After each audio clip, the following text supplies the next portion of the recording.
ഇന്ത്യയിൽ ഏറ്റവും കൂടുതൽ 5-സ്റ്റാർ ഹോട്ടലുള്ള എവിടെയാണ്? കേരളത്തിലാണ്. കഴിഞ്ഞ ദിവസം ഞാൻ തിരുവനന്തപുരത്ത് ഒരു 5-സ്റ്റാർ ഹോട്ടൽ CM ഉദ്ഘാടനം ഞങ്ങളെല്ലാം ഉണ്ടായിരുന്നു. നാളിന് അവിടെ വരുന്നു. കൊച്ചിയിൽ എത്ര വരുന്നു? വയനാട് 1500-ലധികം നല്ല റിസോർട്ടുകളുണ്ട്. ഇപ്പോൾ കേരളത്തിൽ ഏത്തയ്ക്ക ഉപ്പേരി മാത്രം ഉണ്ടാക്കുന്ന ഒരു കമ്പനിക്ക് 70 കോടി രൂപയുടെ ക്യാപിറ്റൽ ഇൻവെസ്റ്റ്മെൻറ്റ് വന്നു എന്നുള്ളത് ഷെയർ മാർക്കറ്റിൽ വന്നു എന്ന് കണ്ടിട്ടാണ് ഞാൻ ആ ചെറുപ്പക്കാരനെ പരിചയപ്പെട്ടത്. ബഡ്ജറ്റ് സ്പീച്ച് പറയുകയും ചെയ്തു. മെഡിക്കൽ എക്യുപ്മെൻ്റ് ഉണ്ടാക്കുന്ന ഒരു ചെറുപ്പക്കാരനുണ്ട്. ഭയങ്കര അക്കാഡമിക്, പിന്നെ മെക്കാനിക്കൽ എഞ്ചിനീയർ PG ഒന്നും കഴിഞ്ഞല്ല. മണ്ണാർക്കാട് മെഡിക്കൽ എക്യുപ്മെൻ്റ് ഉണ്ടാക്കുന്നത്. പാലക്കാട്, ഇങ്ങനെ പല റീജിയണൽ പ്ലേസസിൽ ആളുകളുണ്ട്. നമസ്കാരം. ഇന്ന് നമ്മുടെ അടുത്ത പോഡ്കാസ്റ്റിൽ ഇന്ന് വളരെ സന്തോഷം, വളരെ നമ്മുടെ ബഹുമാനപ്പെട്ട ഫിനാൻസ് മിനിസ്റ്ററാണ് നമ്മുടെ ഒപ്പം ഉള്ളത്, ബാലഗോപാൽ സാർ. അപ്പോൾ വെൽക്കം സാർ. നമസ്കാരം. ഞാൻ ആദ്യം തന്നെ ഒരു ക്വിക്ക് ഇൻട്രൊഡക്ഷൻ എന്നുള്ള രീതിയിൽ സാറിൻ്റെ ഒരു ചൈൽഡ്ഹുഡ് ജേണി സ്റ്റാർട്ട് ചെയ്തിട്ട് പറഞ്ഞത് നമുക്ക് തുടങ്ങാം. അപ്പോൾ സാറ് എങ്ങനെയായിരുന്നു, പേരൻസ് എങ്ങനെയായിരുന്നു, എന്തായിരുന്നു സ്കൂളിലൊക്കെ പഠിക്കുമ്പോൾ, ഹൗ വാസ് യുവർ ലൈഫ്? സാധാരണ എല്ലാ കുട്ടികളെ പോലൊരു ചൈൽഡ്ഹുഡേ ഉള്ളൂ. എൻ്റെ അച്ഛൻ സർക്കാർ ജീവനക്കാരനായിരുന്നു, എഞ്ചിനീയറായിരുന്നു സർവീസിൽ. അമ്മ ഹൗസ് വൈഫായിരുന്നു. ഞങ്ങൾ സഹോദരന്മാർ എല്ലാവരും ഞങ്ങൾ 5 പേരുണ്ട്. 2 ചേട്ടന്മാർ, 2 പെങ്ങന്മാർ. പഴയ ഞാൻ നടുക്കുള്ള സാധാരണ നടുക്കുള്ളവരെ മറന്നു പോകുന്നല്ലോ. 3ാമത്തെ ആളാണ്. ഞാൻ പറഞ്ഞത്, ഞങ്ങൾ പഴയ കാലത്ത് എന്ന് പറഞ്ഞാൽ കുറേ വർഷം മുമ്പ് ഇപ്പോഴത്തെ ഇപ്പോഴത്തെ ഇതിനേക്കാളും കുറച്ചുകൂടെ എല്ലാ വീട്ടിലും 4-5 കുട്ടികളൊക്കെ ഉള്ള ഫാമിലീസൊക്കെ കുറച്ചുകൂടെ ക്ലോസ് ടൈസൊക്കെ ഉള്ള ഒരു കാലമാണല്ലോ. ഇപ്പം കുറച്ചുകൂടി മാറ്റം വന്നു നാട്ടിൽ. ഓക്കെ. വിദ്യാഭ്യാസമൊക്കെ സാധാരണ എൻ്റെ അച്ഛന് സർക്കാർ ജോലി ആയതുകൊണ്ട് പല സ്ഥലത്തും ട്രാൻസ്ഫർ ആയിട്ട് പോയിട്ട് പല സ്ഥലത്തും പഠിച്ചിട്ടുണ്ട്. അങ്ങനെ ഒരു പാൻ കേരള എന്ന് വേണമെങ്കിൽ പറയാം. പിന്നെ ഞാൻ വളരെ അങ്ങ് ക്ലാസ്സിൽ ഏറ്റവും ചെറിയ കുട്ടിയായിരുന്നു. ഏറ്റവും പൊക്കം പറഞ്ഞാൽ ഞാൻ പറയാം, 10ാം ക്ലാസ്സിൽ വരെയൊക്കെ നമ്മളെയൊന്നും ആരും മെയിൻ ചെയ്യത്തില്ല. അത് ഏറ്റവും ചെറുതാണ്, ഏറ്റവും ഫ്രണ്ട് ബെഞ്ചിലാണ്. അതുകൊണ്ട് ഭയങ്കരമായിട്ട് ഇങ്ങനെ വളരെ ഷൈ ആയിട്ടല്ല സംസാരിച്ച് മുന്നേടിച്ചൊന്നും അങ്ങനത്തെ ഒന്നുമല്ല. പ്രീ ഡിഗ്രി കാലം, അതിനുശേഷം ഒക്കെ അഭിപ്രായങ്ങളും സംഘടനാ പ്രവർത്തനമുണ്ട്. സഹോദരന്മാർ, ചേട്ടന്മാരൊക്കെ ഉണ്ടല്ലോ, അവർക്കൊക്കെ അത്യാവശ്യം പൊതു പ്രവർത്തനവും കാര്യങ്ങളും അറിയാം. രാഷ്ട്രീയമൊക്കെ ചർച്ച ചെയ്യപ്പെടുന്ന വീടുകളാണല്ലോ അന്നൊക്കെ. പത്രമുള്ളൂ. ഞങ്ങളുടെ വീട്ടിലൊന്നും ലെഫ്റ്റിൻ്റെ ഒരു ബാക്ക്ഗ്രൗണ്ടൊന്നും ഇല്ല. കുടുംബത്തിന് എൻ്റെ വീട് അപ്പം കലഞ്ഞൂരാണ് ഞങ്ങൾ സെറ്റിൽ ചെയ്തത്. അപ്പം അച്ഛൻ്റെ വീട് കായംകുളം. അപ്പോൾ ഇതൊക്കെ വാസ്തവത്തിൽ അതൊക്കെ വേണമെങ്കിലൊരു UDF റൈറ്റ് വിങ് ഫാമിലീസ്, അങ്ങനെ അന്നത്തെ കാലത്ത് ഇതൊക്കെ ഞാൻ പറയുന്നത് ഞങ്ങളൊക്കെ സജീവമാകുന്ന 80-ന് ശേഷം ആണല്ലോ കോളേജിൽ ഒക്കെ കൂടുതൽ പ്രവർത്തനങ്ങൾ വരുന്നത്. അപ്പം അങ്ങനെ സാധാരണ ഇതാണ്. അത്യാവശ്യം പഠിക്കും, പൊതുകാര്യങ്ങളൊക്കെ ഉണ്ട്. വിദ്യാർത്ഥി രാഷ്ട്രീയം, അടിയന്തരാവസ്ഥ എല്ലാം കഴിഞ്ഞിട്ടും ഇങ്ങോട്ട് വരുന്ന 80കളുടെ ആദ്യമൊക്കെ വളരെ വലിയ രാഷ്ട്രീയ ചർച്ചകൾ നടക്കുന്നൊരു ലോകമാണ്. പ്രത്യേകിച്ച് സോഷ്യലിസ്റ്റ് ചേരി, സോവിയറ്റ് യൂണിയൻ, അങ്ങനെ ചൈന, അത്തരം കാര്യങ്ങളുടെ ഐഡിയോളജി, ലോകത്താകെ ഈ സാമ്രാജ്യത്വ നയങ്ങൾക്കൊക്കെ എതിരെയുള്ള വലിയ പോരാട്ടം. ഞങ്ങളൊക്കെ ഏറ്റവും കൂടുതൽ നമ്മുടെ ക്യാമ്പസിലൊക്കെ കേട്ടിട്ടുള്ള നെൽസൺ മണ്ടേലയെ ജയിലിട്ടേക്കതിനെതിരെയൊക്കെയുള്ള നാഷണലായിട്ടുള്ള കാര്യങ്ങൾ, പിന്നെ ചേരിചേര, ഇത്തരം കാര്യങ്ങളൊക്കെ ക്യാമ്പസുകളിൽ വളരെ ചർച്ച ചെയ്യപ്പെട്ടിരുന്നു. പുസ്തകങ്ങളിൽ നിന്നുണ്ട്. പിന്നെ പത്രങ്ങൾ തന്നെ എല്ലാവരും കൃത്യമായി വായിക്കുമ്പോഴൊക്കെ ക്യാമ്പസുകളിലൊക്കെ ഈ സാമ്രാജ്യത്വ വിരുദ്ധ ആശയങ്ങളുണ്ട്. പല രാജ്യങ്ങളിലെ പ്രശ്നങ്ങളൊക്കെ നമ്മുടെ ക്യാമ്പസുകളിൽ ചർച്ച ചെയ്യും. എല്ലാ ക്യാമ്പസിലും ഞാൻ പറഞ്ഞത്, നെൽസൺ മണ്ടേല 27 വർഷം ജയിലിൽ കിടക്കുന്ന നെൽസൺ മണ്ടേലെ മോചിപ്പിക്കണമെന്ന് ആവശ്യപ്പെട്ടുകൊണ്ട് കേരളത്തിലെ ക്യാമ്പസുകളിൽ നടക്കുന്ന പ്രകടനം ഞാൻ ആലോചിക്കുന്നു. അന്ന് മലയാള മനോരമ പത്രത്തിലിരുന്ന ഒരു കാർട്ടൂൺ ഞാൻ ഓർക്കുന്നു. ഞാൻ ചെറുതായിട്ട് കാർട്ടൂണൊക്കെ ഞങ്ങൾ കോളേജിൽ അന്ന് മണ്ടേല ആരുടെ മണ്ടേല എന്നാണ് ഈ മനോരമ കാർട്ടൂൺ. പക്ഷേ ലോകത്തെ വലിയ ഇത്തരം സംഭവങ്ങൾ, സാധാരണക്കാരുടെ പ്രശ്നങ്ങൾ ഏറ്റെടുക്കുന്ന തരത്തിലേക്ക് ലോകത്താകെ, ഇവിടെ മാത്രമൊന്നും ഞാൻ വിചാരിക്കുന്നില്ല, ഈ പാലസ്റ്റീൻ്റെ ഇഷ്യൂസ് മറ്റും ഇങ്ങനെയൊക്കെ വരുമായിരുന്നു. വർഷങ്ങൾക്ക് ശേഷം ഞങ്ങൾ സൗത്ത് ആഫ്രിക്കയിൽ പോയി. ഞാനും ഇവിടുത്തെ വ്യവസായ മന്ത്രി ശ്രീ P. രാജീവും നമ്മുടെ LSG മന്ത്രി നമ്മുടെ ശ്രീ MP രാജേഷും, ഞങ്ങൾ 3 കൂടി ഒരു അന്തർദേശീയ യുവജന സമ്മേളനം. അപ്പോൾ ഞങ്ങൾ അതിനകത്ത് പങ്കെടുക്കാൻ പോയ സമയത്ത് ഈ മണ്ടേല കിടന്ന ആ ജയിൽ കാണാൻ പോയി. അപ്പോഴാണ് എൻ്റെ നമ്മളിരിക്കുന്ന അത്രയും സ്ഥലം മാത്രമാണ് ഈ ജയിലെന്ന് പറയുന്നത്. അദ്ദേഹം കിടന്നിരുന്നത് അപ്പോൾ ഇതൊക്കെ ചർച്ച ചെയ്യുകയൊക്കെ ചെയ്തിരുന്ന അങ്ങനെ സജീവമായ കാര്യങ്ങൾ പറയുന്ന ഒരു കാലമായിരുന്നു എന്നുള്ളതാണ് ഞാൻ പറഞ്ഞത്. പിന്നീട് ഗ്ലോബലൈസേഷൻ വന്നു. ആ സമയത്തൊക്കെ പതുക്കെ കോളേജ് യൂണിയൻ പുനലൂർ SN കോളേജിലെ മഗസിനറായിരുന്നു, ചെയർമാനായിരുന്നു. തിരുവനന്തപുരം MG കോളേജിലെ ചെയർമാനായിരുന്നു ഞാൻ. ഇപ്പോൾ MG കോളേജ് SFI അല്ല വിജയിക്കുന്നത്, അന്ന് MG കോളേജ് ചെയർമാനായിരുന്നു. അപ്പോൾ ഏത് ടൈമിലാണ് SFIയിലേക്ക് വന്നത്? പ്രീ ഡിഗ്രിക്ക് SFI അംഗമായി. 80കളിൽ സജീവമായി. പിന്നെ 90ഒക്കെ ആയപ്പോഴേക്കും പിന്നെ ഭാരവാഹി 80കളുടെ അവസാനം അങ്ങനെ ഉണ്ട്. അപ്പം പിന്നീട് ഞാൻ SFIയുടെ കൊല്ലം ജില്ലയിലെ ജില്ലാ പ്രസിഡൻറ്റും സെക്രട്ടറിയും സംസ്ഥാന പ്രസിഡൻറ്റും സെക്രട്ടറി ആയിട്ട് പ്രവർത്തിച്ചു. അഖിലേന്ത്യാ പ്രസിഡൻ്റായിരുന്നു. പിന്നെ DYFIയുടെ പ്രസിഡൻ്റായി. അപ്പോൾ ഇങ്ങനെ ആദ്യം സ്കൂളിൽ വന്നപ്പോൾ സൈലൻ്റ് ആയിരുന്നു പറഞ്ഞ്. അന്നൊരു നേതാവാണെങ്കിൽ സാധാരണ SFIക്കാരെന്ന് പറഞ്ഞാൽ എല്ലാവരും പ്രസംഗിക്കുന്ന ആൾക്കാരാണ്. അപ്പോൾ ഈ സൈലൻ്റ് ആയ ഒരു സ്കൂൾ വിദ്യാർത്ഥി എങ്ങനെ ഈ ഒരു ട്രാൻസ്ഫോർമേഷൻ നടന്ന് ചെയർമാനാവാനൊക്കെ ആയിട്ടുള്ള? എനിക്ക് തന്നെ അത്ഭുതമായി. ഇപ്പോഴായാലും ഒരു കാര്യത്തിന് വരുന്നവരെ ഞാൻ പറയുന്നവരെ ഇപ്പോഴും ഷൈ ആയിരിക്കും. അങ്ങനെ നല്ല പഴയതിനേക്കാളും വ്യത്യാസം ഉണ്ടെങ്കിലും അങ്ങനെ ഇടിച്ചു കയറി അങ്ങനെ ചെയ്യുക എന്നുള്ളതിൻ്റെ വലിയ ആവശ്യമില്ല എന്ന് വിചാരിക്കുന്ന ആളാണ്. അന്നൊക്കെ സ്കൂളിലെ കൊച്ചുകുട്ടി എന്ന് പറയുമ്പോഴത്തേക്കും പ്രശ്നമാണല്ലോ. കാര്യങ്ങളൊക്കെ അറിയാൻ പറയും. അതൊക്കെ പിന്നീട് പ്രീ ഡിഗ്രി വന്നു കഴിഞ്ഞപ്പോൾ ഞങ്ങൾ കുറച്ച് സുഹൃത്തുക്കളായിട്ട് ഇങ്ങനെ അന്ന് പ്രകടനത്തിലൊക്കെ പോകും, അതൊക്കെയല്ലേ ഉള്ളൂ. പിന്നെ പുനലൂർ SN കോളേജിൽ പഠിക്കുന്ന സമയത്താണ് ആദ്യമേ പ്രസംഗിക്കുക എന്നൊക്കെ പറഞ്ഞാൽ കുറച്ച് ബുദ്ധിമുട്ടുള്ള കാര്യം തന്നെയാണ്. ഈ ക്ലാസ്സിലൊക്കെ പോയിട്ട് പ്രസംഗിക്കുന്നത്. ക്ലാസ്സിലൊക്കെ ക്യാമ്പയിൻ ഉണ്ട്, ക്ലാസ് ക്യാമ്പയിൻ ഒക്കെ ഉണ്ട്. അങ്ങനെ പതുക്കെ അത് ആത്മാർത്ഥമായ കാര്യങ്ങൾ പറയാവുന്നൊരു മാനസികാവസ്ഥ വന്നാൽ അത് മതി. പ്രസംഗം എന്ന് പറഞ്ഞാൽ ഞാൻ മനസ്സിലാക്കുന്ന അന്നും കാര്യങ്ങൾ നമ്മൾ ആത്മാർത്ഥമായിട്ട് പറയുക. ഞാൻ പറഞ്ഞാൽ ഷൈ ആണ് എന്നുള്ളത് കൊണ്ട് പിന്നീട് രംഗത്ത് വരത്തില്ല എന്നല്ല. ശരിക്കും നമുക്കൊരു സഭാകമ്പം മാത്രമല്ല ഇങ്ങനെയൊക്കെ പറ്റുമോ എന്നുള്ളത്. ഇത് സാധാരണ എല്ലാ കുട്ടികളായിരിക്കും നേരിടുന്ന പ്രശ്നങ്ങൾ തന്നെയാണ്. അതുകൊണ്ട് നമ്മുടെ ഗ്രാമീണ പശ്ചാത്തലത്തിൽ നിന്ന് പോകുന്നതുകൊണ്ട് തന്നെയാണ് നമ്മുടെ എക്സ്പോഷറൊക്കെ ഉണ്ടല്ലോ. നമ്മൾ വീട്ടിലൊക്കെ പ്രത്യേകിച്ച് മൂത്ത ആൾ, രണ്ടാമത്തെ ആൾ, മൂന്നാമത്തെ ആളാകുമ്പോൾ കുറച്ചുകൂടി കൊച്ചുകുട്ടികളൊക്കെ ആയിരിക്കുമല്ലോ വീട്ടിൽ. അല്ലെങ്കിൽ അപ്പോൾ അത്തരം സാഹചര്യം നിന്ന് വരാൻ പറ്റുന്നതാണ്. അധികം മിണ്ടാതിരിക്കുന്നതുകൊണ്ട് ഒത്തിരി ആശയങ്ങൾ മനസ്സിൽ കാണുമെന്ന് എനിക്ക് തോന്നുന്നു. ഈ പല കുട്ടികളും നമ്മുടെ ഷൈ ആയി നടക്കുന്ന പല ആളുകളും സംസാരിച്ച് തുടങ്ങിയാൽ അവള് നമ്മൾ വിചാരിക്കുന്നതിനേക്കാളും കൂടുതൽ കാര്യങ്ങൾ അവരുടെ മനസ്സിൽ കാണും. അവർ ഒബ്സർവ് ചെയ്യുമല്ലോ. ഞാൻ പറഞ്ഞ അതൊരു പിന്നീട് രംഗത്ത് വന്ന ഇഷ്യൂസിനോടുള്ള താല്പര്യം തന്നെയാണ്. നമ്മൾ ഇന്ത്യയിൽ പിന്നീട് ഓൾ ഇന്ത്യ പ്രസിഡൻ്റായി ഇന്ത്യയിലെ മുഴുവൻ സ്ഥലങ്ങളിലും പോകാനും പിന്നെ DYFIയുടെ ഓൾ ഇന്ത്യ പ്രസിഡൻ്റായിട്ടും ഒക്കെ പ്രവർത്തിക്കാനും പോകാനും ഒക്കെ താല്പര്യമുണ്ടായിരുന്നു. ഇത് കാണാനും മനസ്സിലാക്കാനും ഒക്കെ നല്ല എക്സ്പീരിയൻസ് അങ്ങനെ ആ പ്രവർത്തനത്തിൽ കൂടെ വന്നിട്ടുണ്ട്. കേരളത്തിൽ അങ്ങോളം ഇങ്ങോളമുള്ള ബന്ധങ്ങളും കാര്യങ്ങളും ഒക്കെ. പിന്നെ MPI പിന്നീട് DYFIയുടെ അഖിലേന്ത്യാ പ്രസിഡൻ്റ് ആയിരുന്നു. കേരള യൂണിവേഴ്സിറ്റി സിൻഡിക്കേറ്റ് മെമ്പറായിരുന്നു കുറേ കാലം, ചുമതലയുണ്ടായിരുന്നു. പിന്നീട് പൊളിറ്റിക്കൽ സെക്രട്ടറി ആയിരുന്നു. VS മുഖ്യമന്ത്രി ആയിരുന്നപ്പോൾ പൊളിറ്റിക്കൽ സെക്രട്ടറി ആയിട്ട് അതിന് ചുമതലപ്പെടുത്തി പാർട്ടി. അത് ഈ പുറത്തിങ്ങനെ പ്രവർത്തിച്ച് നടക്കുന്നതിനിടയ്ക്ക് 4 വർഷക്കാലം പൊളിറ്റിക്കൽ സെക്രട്ടറി ആയിരിക്കേണ്ടി വന്നു. പിന്നീടാണ് MP ആയത്. MP ആയിട്ട് പിന്നെ CPMൻ്റെ ജില്ലാ സെക്രട്ടറി ആയി കൊല്ലത്തെ. അതിനുശേഷം പാർട്ടി സ്റ്റേറ്റ് സെക്രട്ടറി ആയിട്ട് പിന്നെ ഇതുപോലുള്ള ചുമതലകൾ വന്നു. അപ്പം അങ്ങനെ പല പ്രവർത്തനങ്ങൾ ഏറ്റെടുത്ത് പല ഉത്തരവാദിത്തങ്ങൾ ഏറ്റെടുത്തിട്ട് നാട്ടുകാരുടെ ഒപ്പം നിന്ന് അങ്ങനെ പ്രവർത്തിച്ചു വന്നു. ഇതിൽ ഏറ്റവും കൂടുതൽ ലേണിംഗ് ഏത് റോളിൽ നിന്നാണ്? VSൻ്റെ ഒപ്പം വർക്ക് ചെയ്തപ്പോഴാണോ അതോ ഇപ്പോഴത്തെ മിനിസ്ട്രിയിൽ നിന്നാണോ MP ആയിരുന്നപ്പോഴാണോ? ഇത് അങ്ങനെ പറയാൻ പറ്റത്തില്ല. നമുക്കിപ്പം ഓരോ സ്റ്റെപ്പും മുന്നോട്ട് പോകുമ്പോഴും ഓരോ ഏജിലും ഓരോ അനുഭവത്തിലും നമുക്ക് ഒത്തിരി ലേണിംഗ് വരും. ജനങ്ങളുടെ ഇടയിൽ നിന്ന് മനസ്സിലാക്കുന്ന കാര്യങ്ങളാണ് ഏറ്റവും പ്രധാനപ്പെട്ട ലേണിംഗ് എന്നാണ് എനിക്ക് തോന്നുന്നത്. ജനങ്ങളുടെ ഇടയിൽ നിന്ന് മനസ്സിലാക്കുന്ന കാര്യങ്ങളെന്ന് പറഞ്ഞാൽ പാർട്ടി പ്രവർത്തനം, നാട്ടുകാരുമായിട്ടുള്ള സഹകരണം. എന്നിട്ട് അഡ്മിനിസ്ട്രേറ്റീവ് എക്സ്പീരിയൻസ് ഏറ്റവും കൂടുതൽ വന്നത് പൊളിറ്റിക്കൽ സെക്രട്ടറി ആയിരുന്നപ്പോഴാണെന്ന് പറയാം. കാരണം മുഖ്യമന്ത്രിയുടെ ഓഫീസ് എന്ന് പറഞ്ഞാൽ അന്നെല്ലാം ഫിസിക്കൽ ഫയലുകളൊക്കെയാണ്. ഇങ്ങനെ മേശപ്പുറത്ത് നിറച്ച് ഫയലിരിക്കും. ഇപ്പോഴാണെങ്കിൽ എല്ലാം ഇപ്പം എൻ്റെ ഓഫീസിൽ വന്നാൽ എൻ്റെ കമ്പ്യൂട്ടറിനകത്ത് എല്ലാ ഫയലും വരുമല്ലേ. മറ്റേ അങ്ങനെ ഈ ഫയലുകളൊക്കെ വളരെ വലിയ കെട്ടുകൾ ഫയൽ, പ്രമാദമായ സംഭവങ്ങൾ ഇതൊക്കെ കണ്ടു മനസ്സിലാക്കുക എന്ന് പറഞ്ഞാൽ വലിയ എക്സ്പീരിയൻസ് ആയിരുന്നു. അതൊരു വലിയ എക്സ്പീരിയൻസ് ആയിരുന്നു. പിന്നെ ഓരോ ഘട്ടത്തിലും യൂണിവേഴ്സിറ്റിയിലെ എക്സ്പീരിയൻസ് ഉണ്ട്, അതും വലിയ എക്സ്പീരിയൻസാണ്. പിന്നീട് ഏറ്റവും പ്രധാനം ജനങ്ങളുടെ ഇടയിൽ പ്രവർത്തിക്കുമ്പോഴേ പാർട്ടി പ്രവർത്തനം, തൊഴിലാളികളുടെ പ്രശ്നങ്ങൾ, യുവാക്കളുടെ, വിദ്യാർത്ഥികളുടെ ധാരാളം അനുഭവങ്ങൾ അങ്ങനെ വരും. ഒരു കാര്യം ഞാൻ പറയാം, ഏറ്റവും കൂടുതൽ നമ്മുടെ വിദ്യാർത്ഥികൾ പഴയ കോളേജ് യൂണിയനും മറ്റൊക്കെ വിദ്യാർത്ഥികൾക്ക് നല്ലതുപോലെ ജനാധിപത്യ വേദികളുണ്ടെങ്കിൽ നല്ലപോലെ പഠിക്കാനുണ്ട്, അവസരമുണ്ട്. ഇപ്പോൾ ഞങ്ങൾ പറയാറുണ്ട്, ഇലക്ഷൻ നടത്തണം, ഫെസ്റ്റിവൽ നടത്തണം, പിന്നെ ബാക്കിയുള്ള സമരങ്ങൾ നടത്തണം. ഇതെല്ലാം കൂടി വരുന്നൊരു മേഖലയാണ് വിദ്യാർത്ഥി സംഘടനാ പ്രവർത്തനം. യൂണിവേഴ്സിറ്റി യൂണിയൻ്റെ തെരഞ്ഞെടുപ്പിന് കൗൺസിലർമാരെ കൊണ്ടുപോയി കഴിഞ്ഞാൽ ഈ പ്രൊഫഷണൽ വോട്ടിംഗ് ഒക്കെ ഉണ്ട്, രാജ്യസഭയിലേക്ക് വോട്ടിംഗ് പോലെ.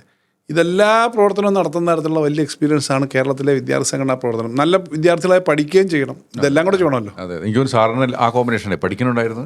എനിക്ക് ഭയങ്കര റെസ്പെക്റ്റ് ആയിരുന്നു. ഈ ചില സ്പോർട്സിലൊക്കെ ഉണ്ടായ കുറേ ചേട്ടന്മാരുണ്ടാവും. അപ്പോൾ അവരൊക്കെ ഡിഗ്രിക്ക് നല്ല ഫസ്റ്റ് ക്ലാസ് ഉണ്ടാവുകയും ചെയ്യും, എന്നാൽ നല്ല തല്ലിപ്പൊളികളായിരിക്കും. ആ ഒരു കോമ്പിനേഷൻ. ഇവൻ വക്കീലുമാരെ കേട്ടിട്ടുണ്ട്. എനിക്കൊന്ന് നന്നായിട്ട് പഠിക്കണ റാങ്കുള്ള വക്കീലുമാർ ചിലപ്പോൾ അത്ര ഷൈനായിരുന്നു. ഇത്തിരി തല്ലിപ്പൊളിയായിട്ടുള്ള വക്കീലുമാരാണെങ്കിൽ പഠിക്കുന്ന ടൈമിൽ വക്കീലന്മാരായിട്ട് പെർഫോം ചെയ്യുന്നതും ഏറ്റവും നല്ല അക്കാഡമിക് മാർക്കും തമ്മിൽ എപ്പോഴും അതേപോലെ ബന്ധമാവണമെന്നില്ല എന്നുള്ള സത്യമാണ്. അത് നേരെ തിരിച്ചാവാം. പക്ഷേ നല്ലതുപോലെ കാര്യങ്ങൾ മനസ്സിലാക്കാൻ പറ്റുന്ന ഒരു പൊതുപ്രവർത്തകനോ ഒരു സ്പോർട്സോ ആർട്സോ എന്തായിക്കോട്ടെ, അവർക്കത് വലിയ എക്സ്പീരിയൻസാണ്. ആ എക്സ്പീരിയൻസ് പ്രാക്ടിക്കലി അവരുടെ ജോലിയിൽ വരും പറ്റും. ഇപ്പം ബിസിനസ് നിങ്ങളുടെ ഈ മണി മാറ്റേഴ്സ് കൈകാര്യം ചെയ്യുന്ന, അല്ലെങ്കിൽ നിങ്ങൾ ബിസിനസ് എന്നതിൽ കൈകാര്യം ചെയ്യുന്നത്, നിങ്ങൾക്ക് ആളുകളെ ഒബ്സർവ് ചെയ്യുന്നതും നാടും പഠിക്കുന്നത് വളരെ പ്രധാനമാണ്. എങ്ങനെയായിരിക്കും ഇതിങ്ങനെ വരുന്നതെന്ന് അറിയുന്നത് പ്രധാനമാണ്. അത് ഭയങ്കര നമുക്ക് ആ ഒരു ബ്ലെസ്സിങ്ങാണ്. കാരണം ഇത് നമ്മൾ ചെയ്യുമ്പോൾ ഇത് കിട്ടുന്നത്. ഇനി ഒരു കാര്യം ചോദിച്ചാൽ, ഏതെങ്കിലും ഒരു ഇൻസിഡൻറ്റ് പറയാൻ പറ്റുമോ? എനിക്ക് ഈ പൊളിറ്റിക്സാണ് എൻ്റെ കരിയർ എന്ന് തീരുമാനിച്ച വല്ല ഇൻസിഡൻറ്റോ അങ്ങനത്തെ ടച്ച് ചെയ്തിട്ടുള്ള വല്ലതും ഉണ്ടായിട്ടുണ്ടോ? ഞാനൊരു മുഴുവൻ സമയ രാഷ്ട്രീയ പ്രവർത്തകനാവാൻ ആഗ്രഹിച്ചിരുന്ന ആളെ അല്ല. ഓക്കെ, അല്ല, ഇങ്ങനെ ആവുമെന്ന് വിചാരിച്ചതുമല്ല. ഞാൻ SFI പ്രവർത്തനം, SFI ഞാൻ പറഞ്ഞില്ല, അന്നാ ഞങ്ങളൊക്കെ ഈ രംഗത്തേക്ക് വരുമ്പോൾ എൻ്റെ ചേട്ടൻ SFIയുടെ സജീവ പ്രവർത്തകനായിരുന്നു. പിന്നെ കോളേജ് യൂണിയൻ ഭാരവാഹിയായിരുന്നു. പുള്ളിക്ക് ലാത്തി ചാർജൊക്കെ കൊണ്ട് ആശുപത്രി കിടക്കുന്ന സംഭവമൊക്കെ ഉണ്ടായിട്ടുണ്ട്. ഓക്കെ. അപ്പോൾ അങ്ങനെ ഒരു പിന്നെ ഞാൻ ഈ പറഞ്ഞ അടിയന്തരാവസ്ഥ കഴിഞ്ഞ് ഇങ്ങോട്ട് വരുന്ന എല്ലാ കഥകളുമുണ്ട്. 80s ആദ്യമൊക്കെ ധാരാളം കാര്യങ്ങളുണ്ട്.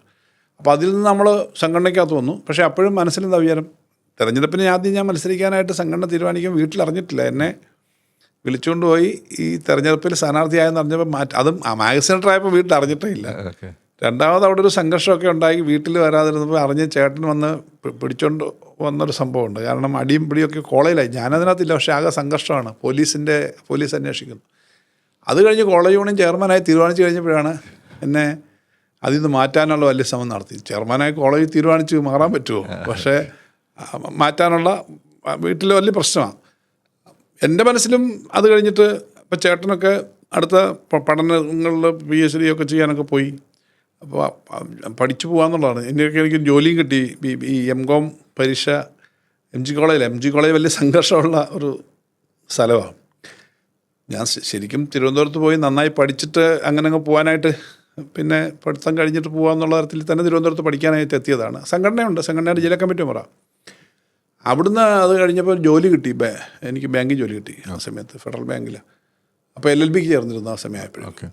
അപ്പം എനിക്ക് ജോലിക്ക് പോയിട്ടിരിക്കുക എന്ന് പറഞ്ഞാൽ ഒരു വലിയ ബുദ്ധിമുട്ട് തോന്നി. അപ്പം അച്ഛനോട് ചോദിച്ചപ്പോൾ അച്ഛൻ പറഞ്ഞ് പ്രാക്ടീസ് ചെയ്യുക എന്നുള്ളതും ഓക്കെ, നല്ല കാര്യമാണ്. നിനക്ക് കോൺഫിഡൻസ് ഉണ്ടെങ്കിൽ വക്കീലാവാം, ജോലിക്ക് പോകണമെന്നില്ല. വീട്ടിൽ നിന്ന് അല്ലെങ്കിൽ ആ സമയത്ത് നിർബന്ധമായും ജോലിക്ക് പോകണമെന്ന് പറഞ്ഞാൽ വല്ലാത്തൊരു തീരുമാനം എടുക്കേണ്ട കാര്യമല്ലോ. അങ്ങനെ LLBക്ക് ചേർന്നു. ആ സമയത്തൊക്കെ മുഴുവൻ സമയ രാഷ്ട്രീയ പ്രവർത്തനം പ്ലസ് പ്രൊഫഷൻ എന്നാണ് വിചാരിച്ച്. ഇങ്ങനെ മുഴുവൻ ചുമതലയിലേക്ക് വരുമെന്ന് വിചാരിച്ചല്ല. അതുകൊണ്ട് ഏതൊരു സംഭവമാണ് അങ്ങനെ ആക്കിയതെന്ന് എനിക്കറിയില്ല. പക്ഷേ എനിക്ക് തോന്നുന്നു സ്നേഹപൂർണ്ണമായിട്ടുള്ള എല്ലാവരുടെയും സഹകരണവും പ്രവർത്തനവും ഓരോ ഉത്തരവാദിത്തങ്ങളിലേക്ക് നമ്മൾ എത്തുക. SFIയുടെ സംസ്ഥാന പ്രസിഡന്റ്, സെക്രട്ടറി എന്നൊക്കെ പറഞ്ഞാൽ നല്ല തിരക്കുള്ള ജോലിയാണ്, നല്ല ഉത്തരവാദിത്തമാണ്. അവിടെ നിന്ന് അഖിലേന്ത്യാ പ്രസിഡന്റ് ആവുന്നു. അങ്ങനെ ഓരോ ഉത്തരവാദിത്തങ്ങൾ വരുമ്പം ആ ഉത്തരവാദിത്തത്തോട് കൂടുതൽ നല്ലപോലെ പ്രവർത്തിക്കുക, അങ്ങനെയാണ്. അല്ലാതെ ഇങ്ങനെ ആവുമെന്ന് തീരുമാനിച്ചല്ല ആരും ആവുന്നതെന്നാണ് എൻ്റെ വിശ്വാസം. ഓക്കെ. ആ ഒരു സിറ്റുവേഷൻ വന്ന് അത് നമുക്ക് പിന്നെ ഓരോ ഉത്തരവാദിത്തങ്ങൾ, ഇപ്പോൾ അസംബ്ലി തെരഞ്ഞെടുപ്പിന് മത്സരിക്കേണ്ടി വരുമെന്നൊരിക്കലും പ്രതീക്ഷിക്കാത്ത ഘട്ടത്തിലാണ് കഴിഞ്ഞ തവണ മത്സരിച്ചത്. മത്സരിക്കുന്ന സമയത്ത് സാധാരണ ഒരു LDF ഗവൺമെൻറ് ഉള്ളപ്പം തൊട്ടടുത്ത് ഒരു കണ്ടിന്യൂറ്റി കേരളത്തിൻ്റെ ചരിത്രത്തിലില്ല. ഗവൺമെൻറ് ഉണ്ടായി കഴിഞ്ഞാൽ മന്ത്രിയാവുമ്പോൾ ഫിനാൻസ് മിനിസ്റ്റർ ആവുമെന്ന് തീരെ പ്രതീക്ഷയില്ല. ഏത് ഉത്തരവാദിത്വം നമ്മൾ വിചാരിക്കുന്നതിനനുസരിച്ച് മാത്രമല്ല വരുന്നതെന്ന് ഞാൻ പറയുക. വരുന്ന ഉത്തരവാദിത്തങ്ങൾ നമ്മൾ നല്ലപോലെ നിർവഹിക്കുക എന്നുള്ളതും ഏറ്റവും നമ്മളെ കൊണ്ട് ചെയ്യാവുന്ന കാര്യങ്ങൾ ചെയ്യുക. അത് നമുക്ക് വേണ്ടിയിട്ടല്ലല്ലോ ചെയ്യുന്നത്, ആ ഉത്തരവാദിത്വത്തിന് വേണ്ടിയാണ്. ഉത്തരവാദിത്വം എന്ന് പറയുമ്പം മന്ത്രി എന്ന നിലയിൽ LDFന് വേണ്ടിയിട്ടല്ല ചെയ്യുന്നത്, CPMന് വേണ്ടിയിട്ടല്ല ചെയ്യുന്നത്. കേരളത്തിന് വേണ്ടിയിട്ട് ഗവൺമെൻറ് ചെയ്യേണ്ട കാര്യങ്ങൾ എന്തൊക്കെയാണ്, എന്താണ് കേരളത്തിൻ്റെ ഫ്യൂച്ചർ എന്ന് നോക്കി ഓരോ മേഖലയിലും ചെയ്യുക. അത് ഏത് വ്യക്തി അവരുടെ ചുമതലകൾ ചെയ്യുമ്പോഴും അങ്ങനെ ചെയ്യണമെന്നാണ് ഞാൻ വിശ്വസിക്കുന്നത്. അപ്പോൾ അങ്ങനെ നമ്മൾ പ്രതീക്ഷിക്കുന്നതനുസരിച്ചൊരു കാര്യവും കൃത്യമായി വരച്ചത് പോലൊന്നും ആർക്കും പോകാൻ പറ്റുമെന്ന് എനിക്ക് തോന്നുന്നില്ല. നമുക്ക് ഇപ്പോൾ കേരളത്തിൻ്റെ ഫിനാൻസ് മിനിസ്റ്റർ എന്നുള്ള രീതിയിൽ ഇപ്പോൾ നമുക്ക് നോക്കുകയാണെങ്കിൽ, ഇപ്പോൾ നമ്മുടെയൊക്കെ ബിസിനസ്സിൽ എപ്പോഴും നോക്കേണ്ട കാര്യമാണ് ഒരാളുടെ വരവ് എത്രയാണ്, ചിലവ് എത്രയാണ്. അതേമാതിരി അവരുടെ അസറ്റ് എത്രയാണ്, ലയബിലിറ്റി എത്രയാണ്, ഇതുമുള്ള കളിയാണ് നമ്മുടെ ലൈഫ് എന്ന് പറഞ്ഞാൽ. അത് തന്നെയാണ് ഒരു ബിസിനസ് ആണെങ്കിലും ഇപ്പോൾ അങ്ങ് ചെയ്യുന്ന സ്റ്റേറ്റിലെ കാര്യം പറഞ്ഞാലും. അപ്പോൾ ഇപ്പോഴത്തെ സാഹചര്യത്തിൽ കേരളത്തിൻ്റെ ഇൻകം നോക്കുകയാണെന്നുണ്ടെങ്കിൽ എന്തൊക്കെയാണ് മേജർ സോഴ്സ് ഓഫ് ഇൻകം കേരളത്തിന് പറയാവുന്ന കാര്യങ്ങൾ പറയണമെങ്കിൽ?